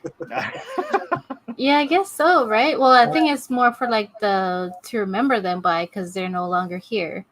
Yeah. Well, of course, I get the idea. That's like I said, problem solved. Like you're gonna have a portrait of your dog now hanging on the wall that you could look at every day and really feel. You know, one of the best feelings I get. You know, you shouldn't feel good when someone's crying, right? Unless you make a piece of artwork for them and you hand it to them, and in front of them, their emotion, it hits them so freaking hard. You did such a job. It's such a great job on that painting that they just bust out in tears because it looks exactly like their dog. Like they can't, like they feel like they're petting their dog again. I've heard that so many times. Like that is the that's all the pay I want in this world. Like I hate money. Like I despise it. I despise what we do with it. I don't like what it does to us as a species when we get it. And I get, you know, other species, you know, they you know, birds and fish and stuff, you know, they collect things to try to attract a male or whatever, or a counterpart. But we don't, we're so above that. Like I my buddy hears this from me all the time. Like I'm sick of like, where's the free t-shirts and underwear for everybody? Like it should be kind of free to have white t-shirts and underwear. Why am I paying for this shit? Like why am I going homeless because I need socks and underwear? Why am I having a hard time paying bills because I can't buy a gallon of milk? Because it's friggin' $4 or $5 a gallon. Why does a gallon of milk cost the same price as a gallon of gas? Equate that to me. Oh my gosh, yes. How does it come out the same? It's one's from a cow and one's from the ground. And how's it the same price? Explain. Right. Well, how much is milk for you over there? It doesn't matter. It's too much. It doesn't matter. It's too much. True. I mean, it's like $3 or $4, but that's a lot, man. You know. Damn, you don't want to come over here then? You don't want to come here and buy milk then in Hawaii? You know, you don't want to go to Australia and, you know, all these other places that like highly, you know, inflated because of, you know, shipping and stuff. But it shouldn't be like this anymore. It seems like something's off. The scales are off. Somebody's manipulating something. And a lot of us people, this little people providing content for people because it's all we can do all day because we don't have the money to go out anymore. Yeah, We're stuck on freaking screening cameras talking to each other. I can't even hug you because I'm broke. Well, even just to do this, it does cost some money. Yeah, exactly. Even put this on, it's like, what the heck? and it never goes this way. We keep getting better technology. Cars are getting better, but they cost more. Where's my $5,000 brand new car? I don't need air conditioner. I don't need power windows. I don't need airbags. I don't need to feel safe. I feel safe in the car already. I'm a good driver. Like I don't need all that crap. But you might be a good driver, but it's the other people. Well, everyone in the world's a good driver. Name one person you'll know that walks around going, I'm a bad driver. No one's a bad driver. Yeah. True. Everyone's a good driver because we're all out here obeying the fucking laws. If everyone wasn't obeying the laws, we'll see who the good drivers are. Yeah. Let's see if you can handle 120 miles an hour for an hour straight. We'll see. We don't get that high up here, so No, I wouldn't know. Well, in my world, I get that high all the time. Oh man, yeah, it was crazy for me to see that happen when Hinano took us to California. Yeah, and that was like my first time to the mainland. I'm like, holy shit, these people are freaking crazy. Like these semi trucks going like 110 that's miles an nothing. hour. Us I was like, what the heck? Us Americans, we watch American driving and go, "Oh my God, the driving's insane." Look at other countries like India and China, and Autobahn. look at those countries. They have no street lights. People are walking there on bikes. They're all doing crisscrosses and everything, and no one's getting in any wrecks. Wow, it's amazing. Like it's almost like we're designed to not freaking walk into each other or something. I don't need a street light to tell me when to stop. I can see there's no one around. Let me go. Oh, but if you go, you're gonna have a $200 fucking ticket you gotta pay, and now you're homeless because you were trying to get to work quicker. Jesus Christ, Too many rules, and not too much people follow the rules. At least over here, or like I'm always like, what the heck are you thinking? Like seriously, do you not know how to drive?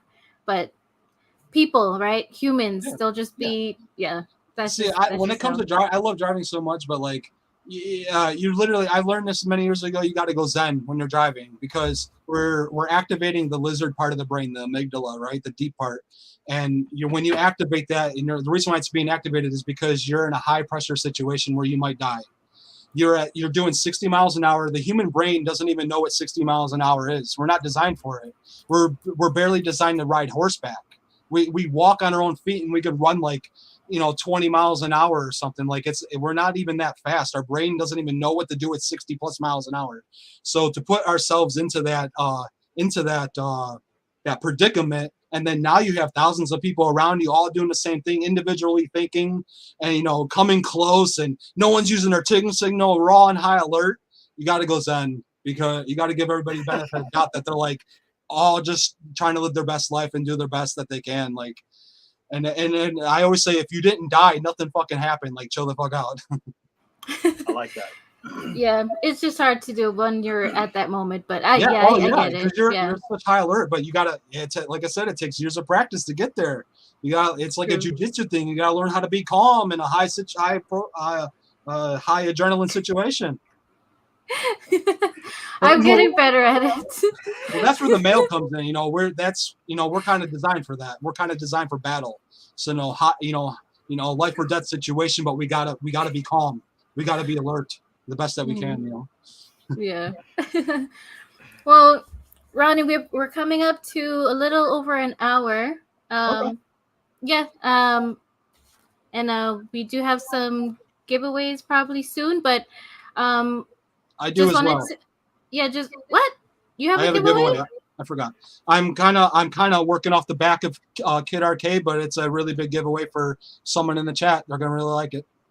Nice. Oh, wow. Well, before we do all that, I just want an echo still, D. Oh, I hear that. Okay. Okay, hold on. Maybe talk a little softer. Okay. I'm like Talk a little screaming at you guys. softer, Just a little bit. Just a little You're shouting. Just whisper. Sorry. Okay. ASMR special. Okay, so before we get to giveaways, I did have another question for you, Ronnie, because like you're into comic books like me. Like one of my favorite comic book heroes is Spider-Boy now. A little bit.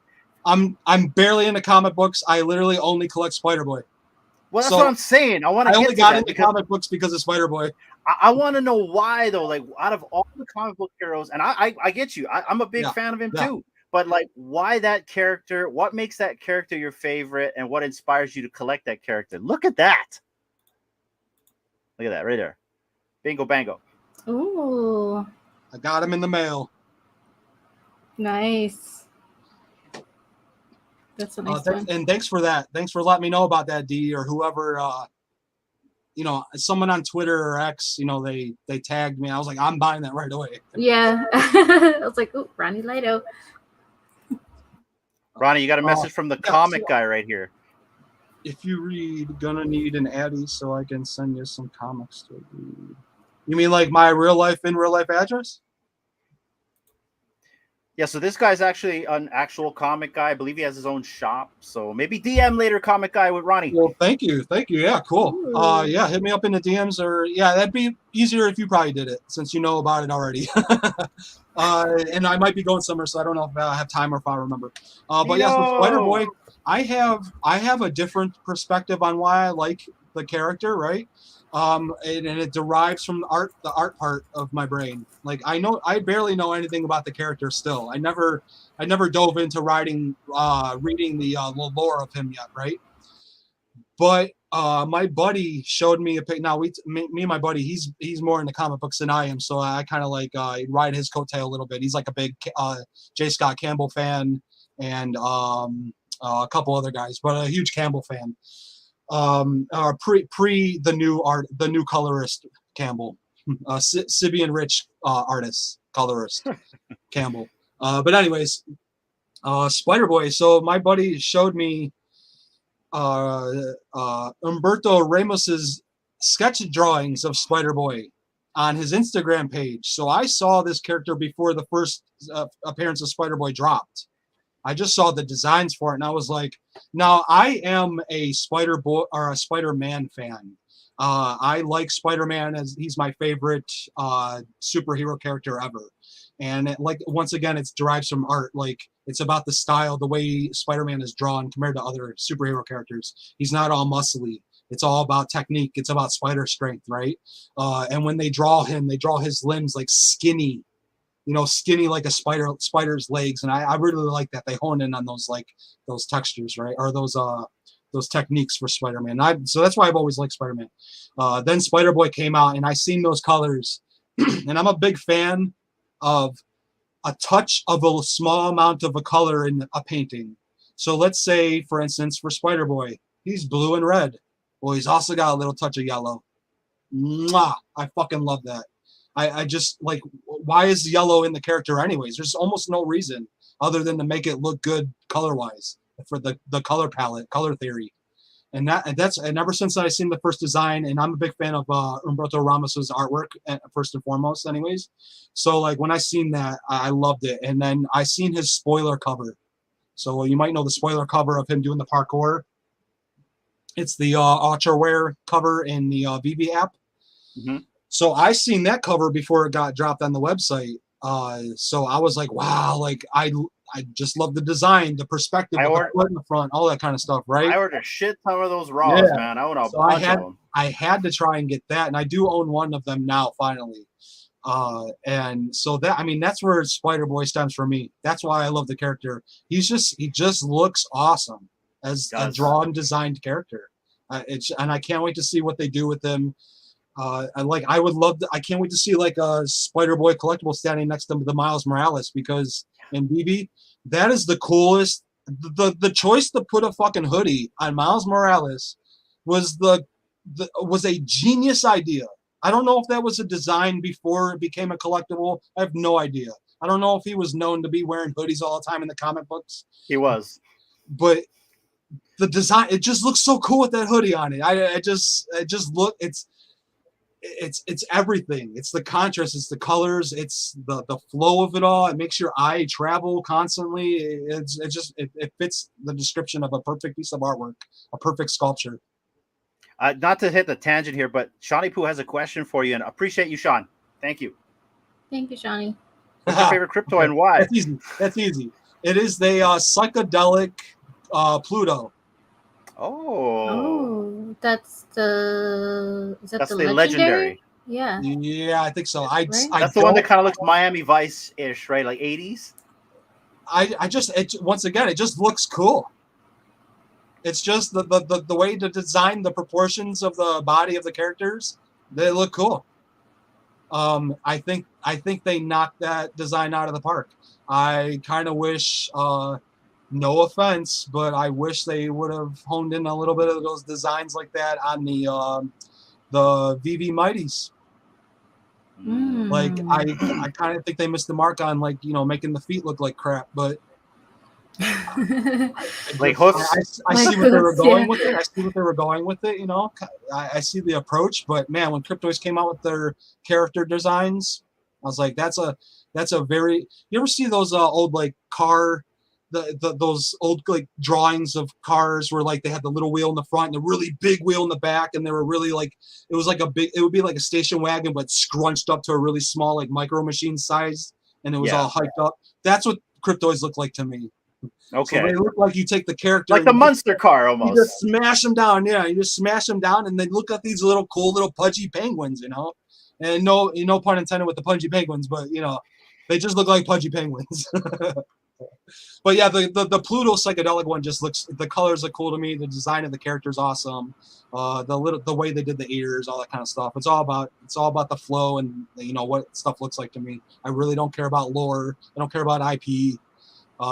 You know, You're an if artist. I care about IP, it's because I'm worried about money. So IP equals money. That's all. That's all I hear. When people go IP, I go, oh, how much money are you looking to make? Got it. That's true.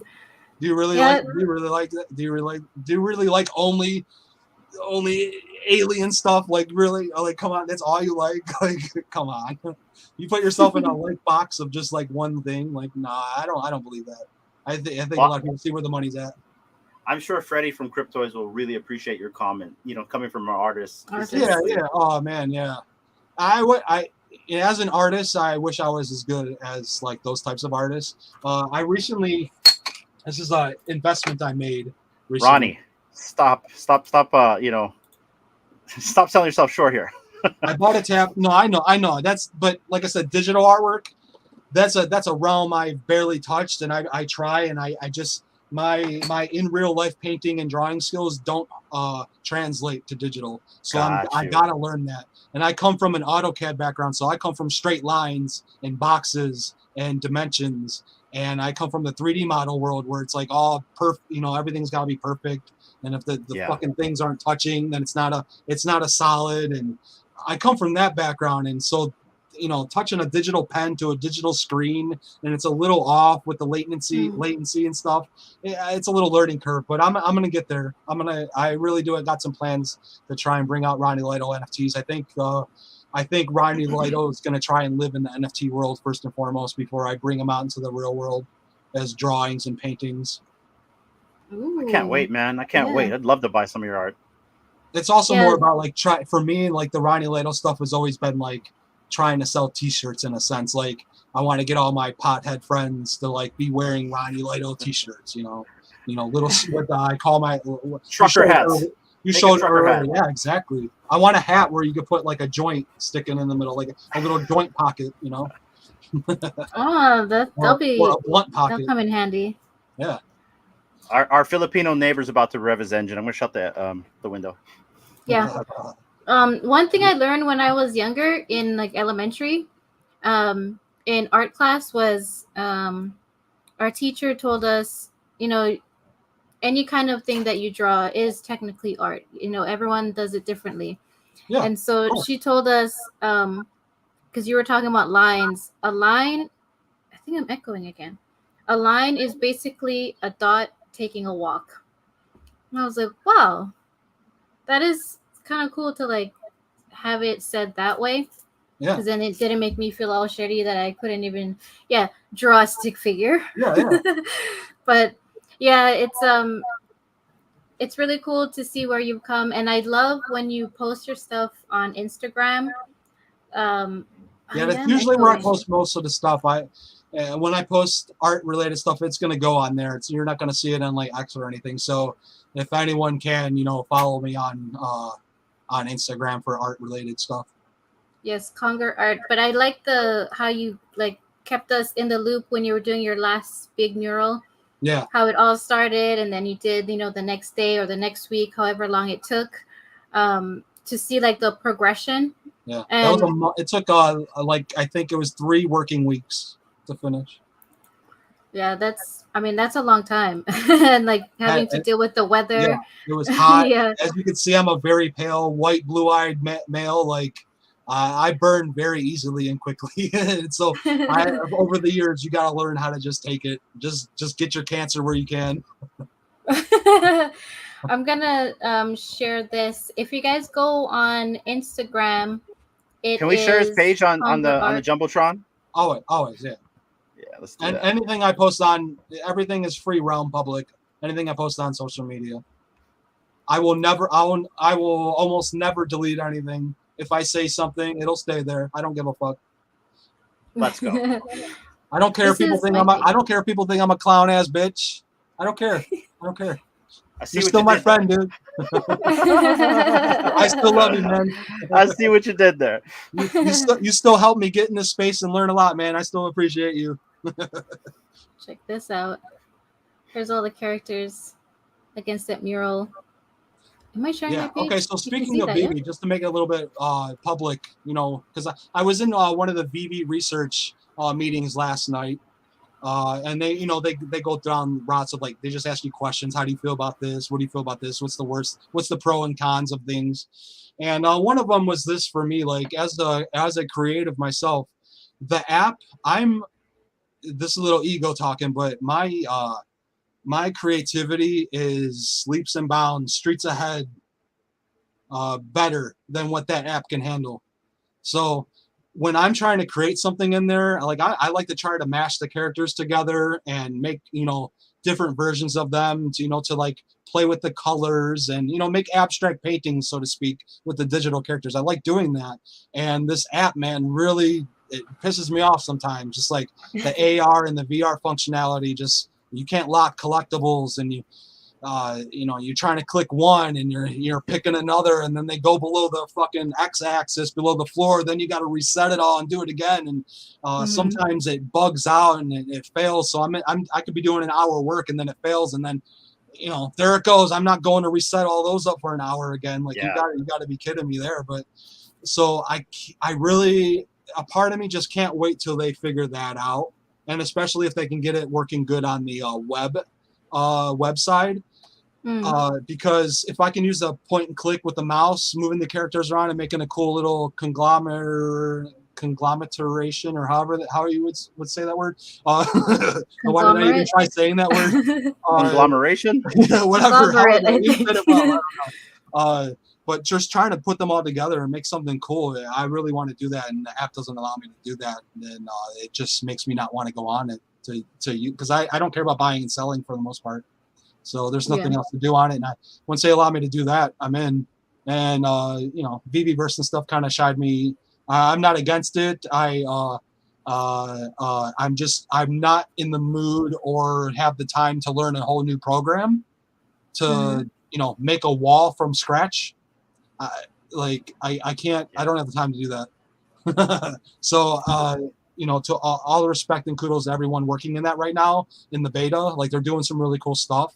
But I can see they're putting a lot of hours into just making a wall look like bricks.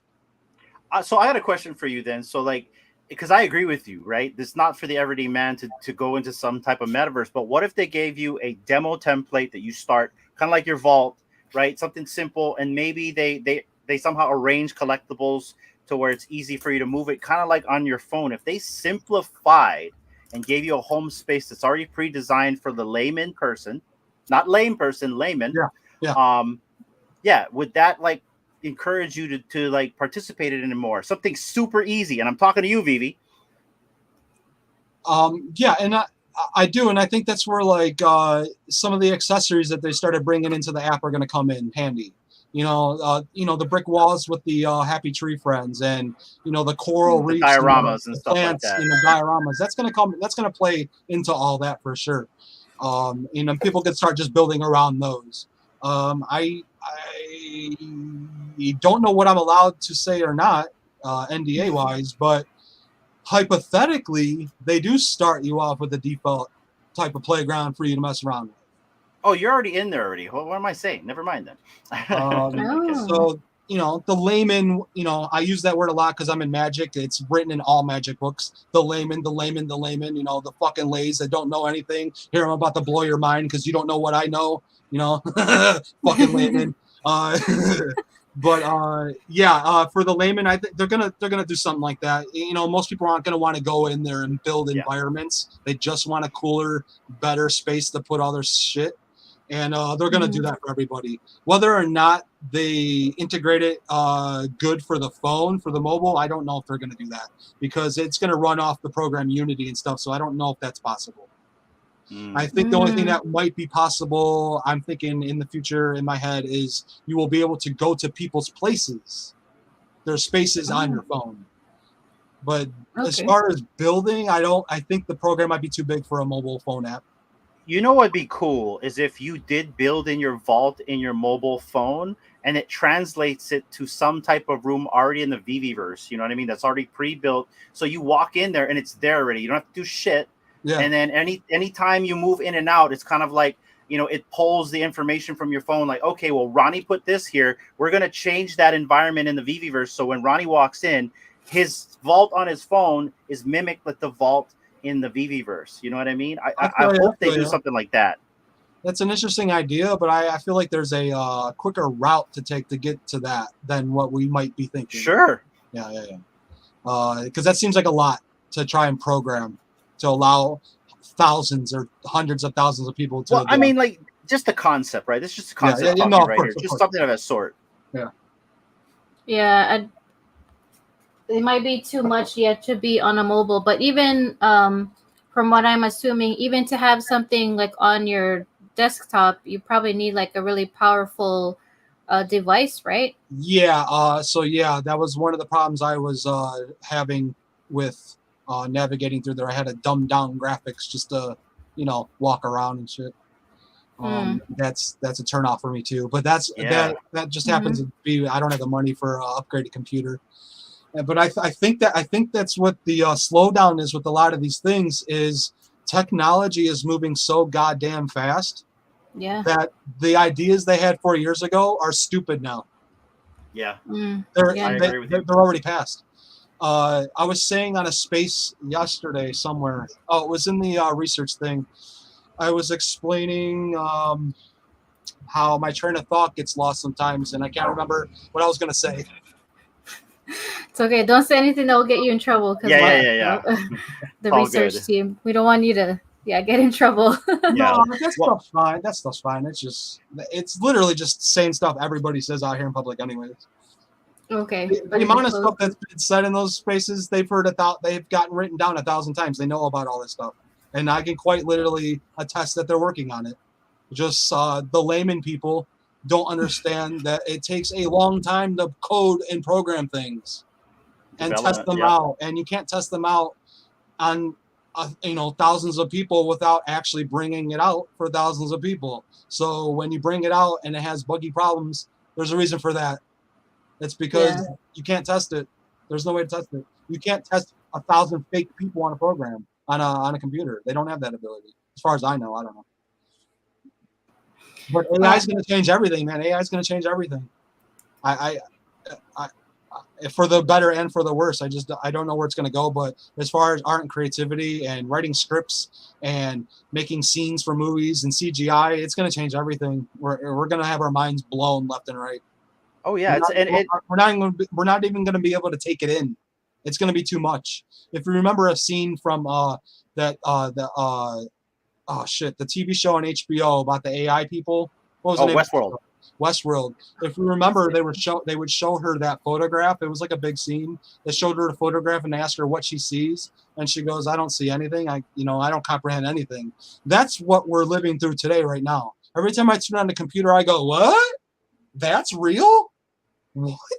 The new James Webb Telescope can do what? Like, I'm being humbled left and right hundreds of times a day." For people to get depressed all day and get angry at shit, it makes no sense to me. Like, you must be hanging out with the wrong people and looking at the wrong social feeds because everything I see blows my mind. Facebook. It makes me so happy every day to see all this cool progress and the good things people are doing out here, just for the hell of it, just to be cool and a human. Like I'm humbled every goddamn day. And if you think say like the technology is obsolete from 4 years ago with AI, I want to really say that technology 4 months ago is going to get obsolete because AI is just going to transition and move us so fast. And I'm with you on the same camp. It's so a good and bad thing. We let Pandora out of its box when we connected it to the internet. That's it. We're toast. You know what I mean? I still have a conspiracy theory belief that I think an AI became sentient a decade ago or so to speak. I think we are unaware of it. I think it was put online. I think there's an ability. I have this like weird fantasy where like all the code in the world on the internet, all the code eventually comes together and speaks to itself, and the internet becomes sentient on its own without our input. And I have this weird theory that Bitcoin was created by AI, and that's why we can't find the goddamn guy, because I think AI was like, you know what, these humans, I see a lot of transactions going on the internet. What if I created a goddamn digital currency and made them think that they needed it? You know what? I'm gonna do that. And you know, and now we have Bitcoin. We have this NFT where we're at now. It hasn't stopped. People are like, it's dying, it's going. It hasn't stopped since it started. It might plateau or dip down a little bit. It hasn't stopped though, and it's not stopping. When they made the automobile, you think they keep making horseshoes and blacksmiths stayed in business? No, it just the car never stopped. It's use case, right? Like car, use case. The horse and buggy, use case. NFTs, use case, not just art and degenerating or degen, right? We just have nothing to use it for right now. But you have countries like, I think it's Sweden and Holland. One of those countries, they integrated NFT technology, blockchain technology to their society. They were the first society, I think it was Sweden. They were the first country to implement your ID is now an NFT. Your banking records, your medical records, all NFT blockchain stuff. When you go to the doctor, you just pull up your own shit. They don't have to go, let me call your past doctor and have them send over your information. You have your information now. It's on you now. You hold it all. Good luck. We're not holding your hands anymore. You know what's so funny about that? You want self-custody? You want self-custody? Get it. Because if it gets stolen, that's on you. You wanted this. Yep, 100%. I see people's shit getting stolen all the time. You wanted it. You asked for it. You got so happy for it that you let your guards down and you got your shit stolen. Well done. Good job. You didn't let these huge companies with billions of dollars figure it out first. You wanted it right now. Hurry up. I want my goddamn interoperability. And why do I say that? Because that word sounds so cool and I sound smart when I say interoperability. How many syllables is that? That's so many syllables. Shit. He's fucking right. I'm gonna say it now. I'm gonna be smart. I'm gonna say it right. Hey man, a lot of us in these spaces we think we sound cool because we're saying these cool words that nobody knows.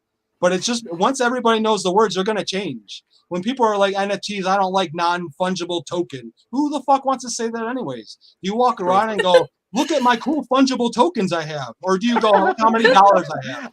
You know, we rename things. That's why like Vivi was smart when they were like, no, they're not NFTs, they're digital collectibles. That's a smart marketing move for the layman person because NFTs is a stupid fucking name.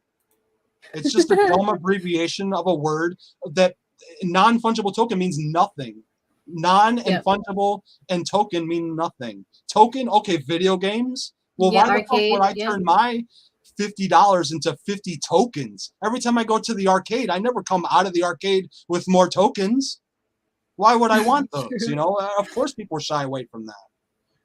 That's so true. It makes sense. It's like a technical term, and people want easy. We want the easy button, and you know all this shit. Whether it's like interoperability, whether it's NFTs, no one's gonna know because it's all gonna be in the background, like everything else right now, basically in Web 2. Yeah, it's gonna be the easy button, as Chris Severs always likes to say. Yep. Like, when I put $20 in the bank, does the bank go, hey, just so you know, we took that $20, we sent it 20 different routes to 20 other different banks, and we gambled a little bit in the stock markets with it. And by the way, if you asked for it back today, you can't fucking have it. Do they come out and say that? You know, do they hold an AMA and go, hey guys, guess what? We're going to tell you how banking works again today. No, like they do their shit. You give them your money and you shut the fuck up and you go home. But you want to cry. We get spoiled in this space. You know, everybody wants, all these talks, and I want the head CEO to come out and say everything that's happening behind the scenes. I demand it because I gave you $5. So I now demand that you tell me everything about your life that's going on in the business. That's retarded. That's not right. That we got spoiled in the beginning because these spaces were all, they were pandemic based in a sense. They were sitting at home crypto guy space, on camera space. We're not really connected to each other in that way. So we can talk trash to each other right now because you can't touch me, and if you wanted to, it's going to take you 3,000 miles to get here. Like they live off of that, and I can't stand that. It's like a form of bullying for me. Like I see it online. Tell me. Come on and tell me answers. How about you just shut up and go? I don't know, mow your lawn. Like just shut up. Like why are you wasting your time crying like a little 40-year-old bitch? Like what the hell? You're not canceled yet, I promise. No, that's okay. I don't mind. No strike against us either. I'm just being real. Yeah. No. Good. Yeah. We always, no. You're good. You're good, bro. Yeah. You're good. Yeah. Right. You can say it. I can't say it. You can say whatever you want. Oh, yeah. I see. I'm a good person. You're a good person. Even the chat is saying you're awesome. Ronnie is awesome. They said. No, this is great, Ronnie, and I love the brownie points because they're in the chat. They just want brownie points. No, it's not that. I love when people come in here. I met Ronnie before. Real. I'm joking. Settle down, everybody. God. No, you're being real, man. You're being real. Right here, it said I should be tired, but Ronnie's energy is keeping me awake. Fuck yeah, awesome, unfiltered, and that's why we love Ronnie. 100% Ronnie. Shit. Well, guys, we are at pretty much the 2-hour mark, so we're gonna start doing these giveaways. Right now, what's that, right? I was just like, oh yeah, right. Yeah. We gotta do the giveaways. Oh no. Unless there's anything else before we do these giveaways, is there anything else you want to ask Ronnie? I kind of went through. We cheated, Ronnie. We got some notes here. I went through everything that I wanted to ask you. Dee has a cannabis question here, so I don't know if she wants to ask that. Sure. But he touched up on that. Okay. But like anything else before, like, because I've gone through my questions. Unless there's something you want to talk about, Ronnie, or anything you want to ask us. The floor is I'm really not that kind of person. Like I said, I'm a problem solver guy. Like you bounce stuff off me, and then I'm just gonna spout shit out. Like I don't come up with my own ideas sometimes. Like that. You like the cycle and the feeds. Got you. Yeah. I don't really know enough about you guys in a sense either to to ask you questions that I'm actually interested in. No offense. My favorite color is blue. That's my favorite color too. That's my favorite color. Go. It's because of the ocean, man. I live in a freaking little rock in the middle of the ocean, blue. Look, you can see I painted myself blue, dude. That's my avatar. Like, oh yeah, look at that. I love blue. Yeah, that's the color. That's the color of my bike. Everything, man. So where are we buying the Ronnie coin? Raven says we need the Ronnie coin. One day, it's gonna. I wanted to get stuff out by the end of this year. I don't know if it's gonna happen because of the learning curve I'm learning right now. But because I have, like I said, I have this. It's a mental thing where like I have an idea of what it should look like in the end, like what I want like my first NFTs to look like, and if they don't look like that, they're not coming out. So. I gotta hone into my 3D skills as far as like painting 2D to look 3D. Yeah. Because like OpenSea, for instance, doesn't allow like 3D NFTs anymore, which kind of that was my world. That's my world for a little bit. I like making 3D art. And I posted a little while ago, I think in one of your chats.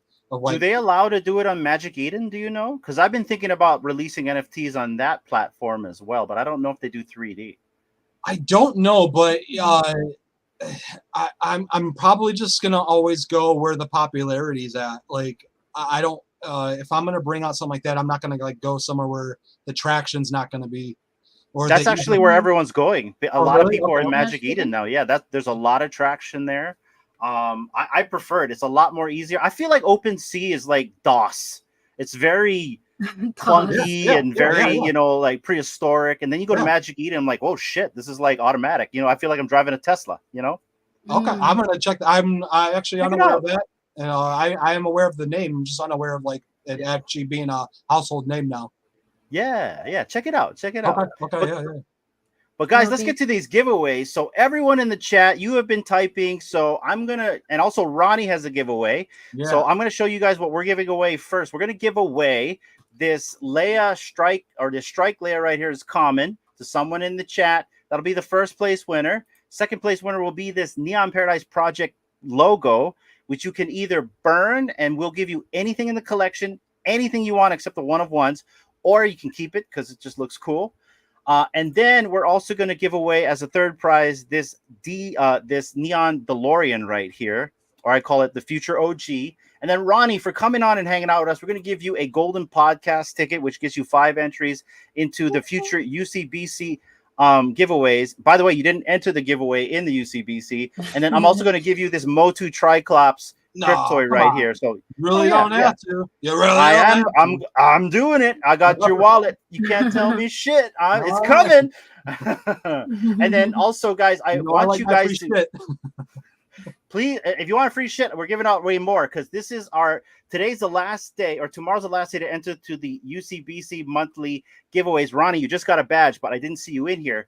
First place is going to win this Peach Momoko set, which is this 9.6 slab, as well as this Peach Momoko Ultimate X-Men #1. Second place is going to be this Grail Cryptoid of Leia and the Common, both wrapped.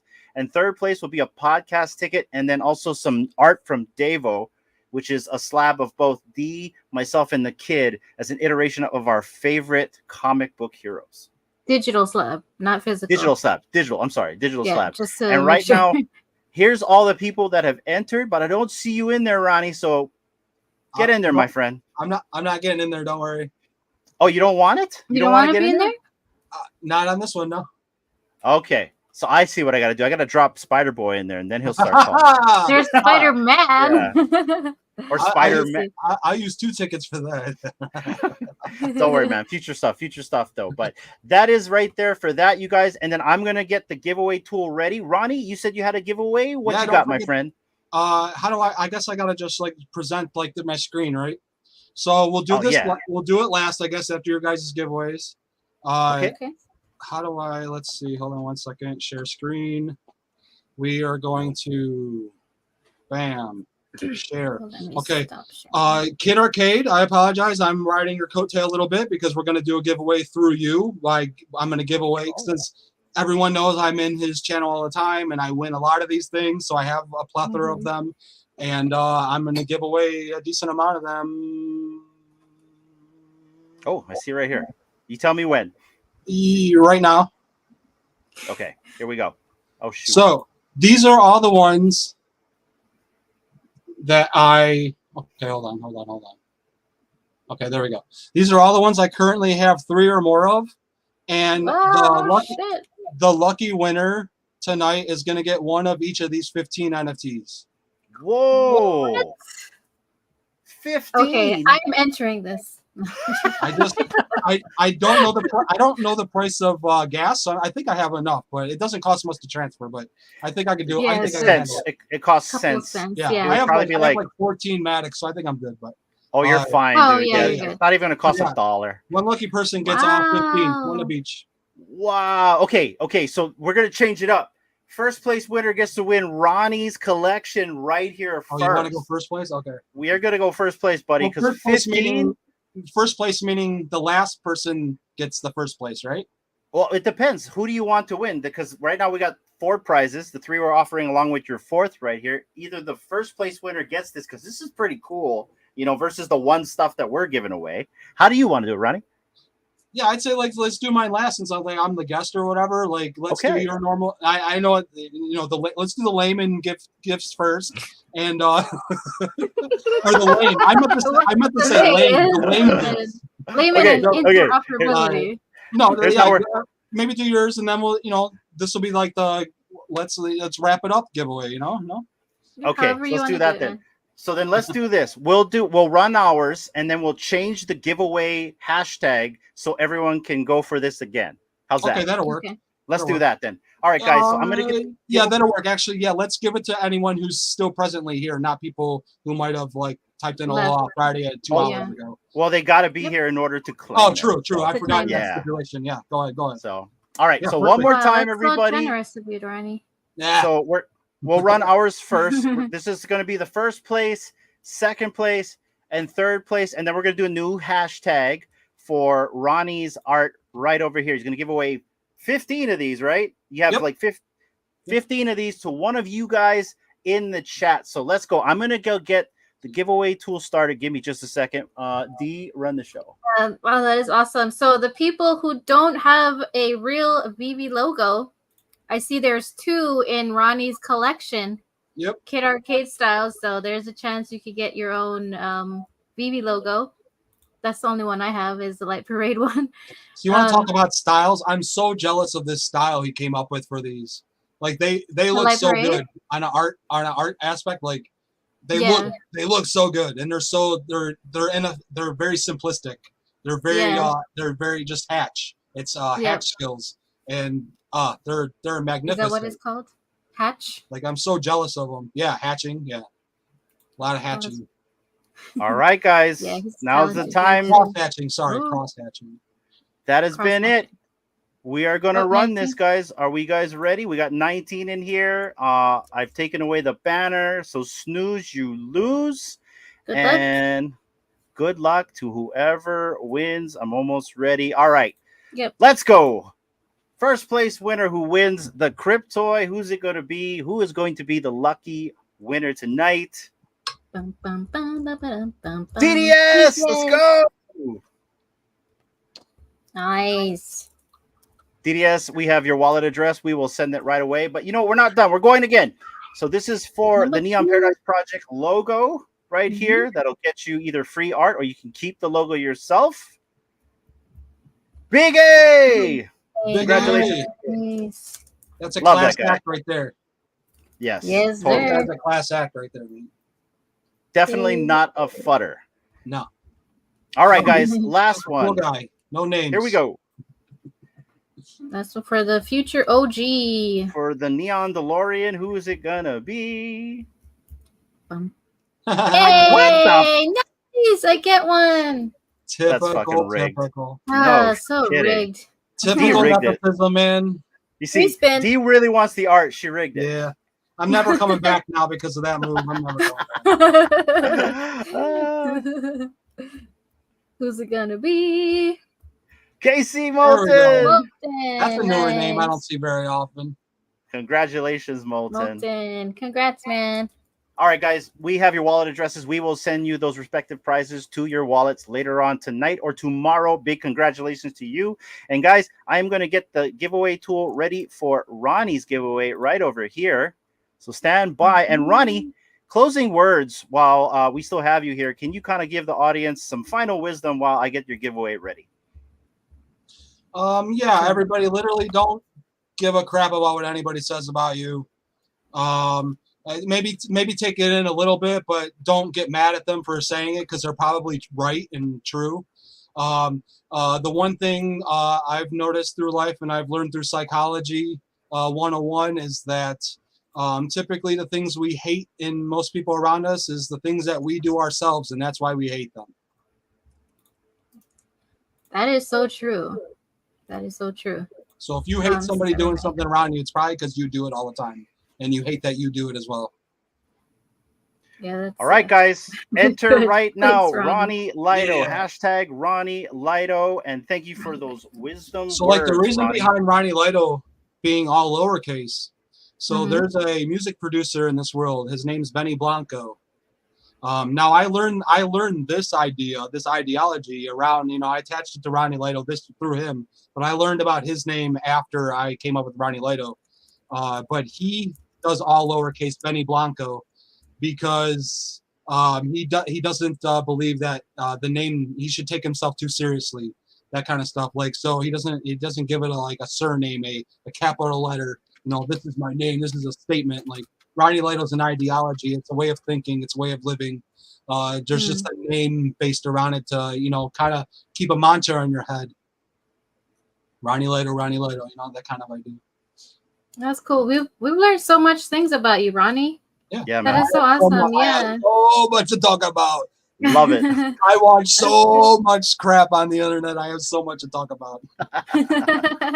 Well, for sure, we'll go and find Donnie Darko because I don't. Dr. Str- Yeah. Oh, there we go. Okay. I don't think I've ever seen it. From what I can recall, I don't think I've seen that before. Trust me, it's not even that. It's not even that far away. That what am I trying to say here? It's not even that far off from when the movie was made. that it's like it still holds up. You don't need to worry about the fact that they don't have cell phones and stuff. None of that kind of stuff actually matters to the plot of the movie. Okay. Well, So, I like, mean, I don't mind watching like movies from like back in the day. they're actually quite better than today's. It still holds up. It has one of my favorite songs that was created for the movie called Mad World. I love that song, okay, I know but it that has song. to be the Donnie Darko version of Mad World. Okay. That song Totally I know get it. for sure. How many All right. artists? Go ahead. What's that? No. I'm sorry. Go ahead. I'm talking out loud while I'm trying to get stuff ready.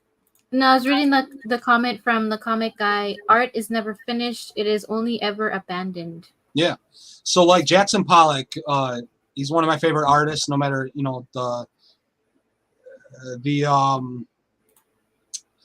some people might say it's just splatter paint on or whatever on a canvas, but there's so much other science that was backed into that. Like people have deemed it to be fractal, like he painted in fractals. So like kind of like a cloud or a mountain. You could take a little piece of a cloud or a mountain and take a picture of that, and you won't be able to tell the scale of it. You won't be able to tell if it's big or small. That's fractal. So in his artwork, it does that. You can go up really close to his artwork, and it'll still look like a completed painting because it's all fractal, the same thing repeated over and over again. But in the movie Pollock, there's a famous quote that he had said, and they asked him in his interview that they portrayed, "When do you know that a piece of artwork is finished?" And it's one of my favorite lines ever. And he says, "When do you know that you're done making love?" So it really comes down to that. When you feel like you've completed the job, you'll feel it. You'll want to like the comic guy says up there. You'll abandon it. You'll be like, I'm done with this painting. If I add another little touch to it, it's gonna ruin it. You always come to that point. Wow. I love that, Ronnie. I love how you accentuate things. Yes, exactly. I would have never thought that. That's what I love the way your mind works. Oh. Keeps it entertaining and lively. 100%. Yep. There you go, 100%. Oh, one more thing. That's what I remember now. So Nas wants to know if you can do one more magic trick, Ronnie, before you go. Okay, I'll do a simple one only because I'm like literally suffering with like humidity in here right now. So like cards and stuff aren't working right. All that kind of stuff. But I'm gonna do. I can do a little small one here. Hold on one second. Okay, here we go. Okay, there we go. Some of you might have seen this one or not. I don't know if it's a repeat. It's okay. Just like me, I like seeing the same trick done 1,000 times because I just love watching magic. But I don't know if anyone in this chat has ever seen one of these. It is called a fantastic. And the reason why it's fantastic is because it has 6 different colors on it. But it has the same 6 different colors on both sides. So that's why it's fantastic. I know, right? A big letdown. There's something fantastic about that. And I'm going to show you what this little piece of plastic can do. I'm going to show you what it can do. Hanano, I need you to come up with a number between 1 and 6 to represent the 6 colors here. 5. 5? Wait, what? I said 1 through 6, right? 5. Yes. You ready? Watch. F-I-V-E spells 5, right? And you landed on orange. So both sides are the same 6 different colors. But the reason why this stick is fantastic is because if I heat it up just a little bit, you'll see that stick now turns to both sides orange, the color you landed on and chose. But here's what's cooler about it. It's even more fantastic. Like I said, you have to heat it up to make it orange, but you have to cool it down to bring it back to all colors. What? So if I just blow on it, you can see that I can change it with a little bit of heat. But with a little bit of heat, again, although it should have been cold, it turned the colors. So I don't know what's going on with this thing. Maybe if I snap my fingers twice, the humidity. I can get like one side to turn all orange and one side to turn colors. What? So we got orange colors, orange colors, colors, colors, colors, colors, orange colors, 1, 2, 3. Colors, colors, orange, orange, orange, orange. What the hell? And back to colors. So a really cool thing another cool thing to change it is if you just watch, it'll kind of change like that right before your eyes. You kind of cover it and it changes back to that. So like I said, you just got to cover it and oh wait, I did a little bit too much to disappear. Oh, now it's back. There we go. Bravo, fantastic. Let's go, Ronnie. Are you All not right. entertained? And with that being Bravo. said, everybody, let's run this giveaway. Good luck for the final giveaway tonight. 11 of you entered. Let's freaking go. Who is going to Good win luck. 15 NFTs tonight from Ronnielighto from the Kid Arcade Light Parade project? That's so awesome. All right. Hey, Guri. let's go. I know that name. Congratulations. Congratulations, Nice. Guri. Congratulations. Guri You the have Guru. won 15 of those. Let's freaking go. Yep. Guri, just do me the magic and send me your address to me so that I don't have to do any work. And then I'll send those right over to you. Congratulations, And everybody. is Bruin88 in the chat today?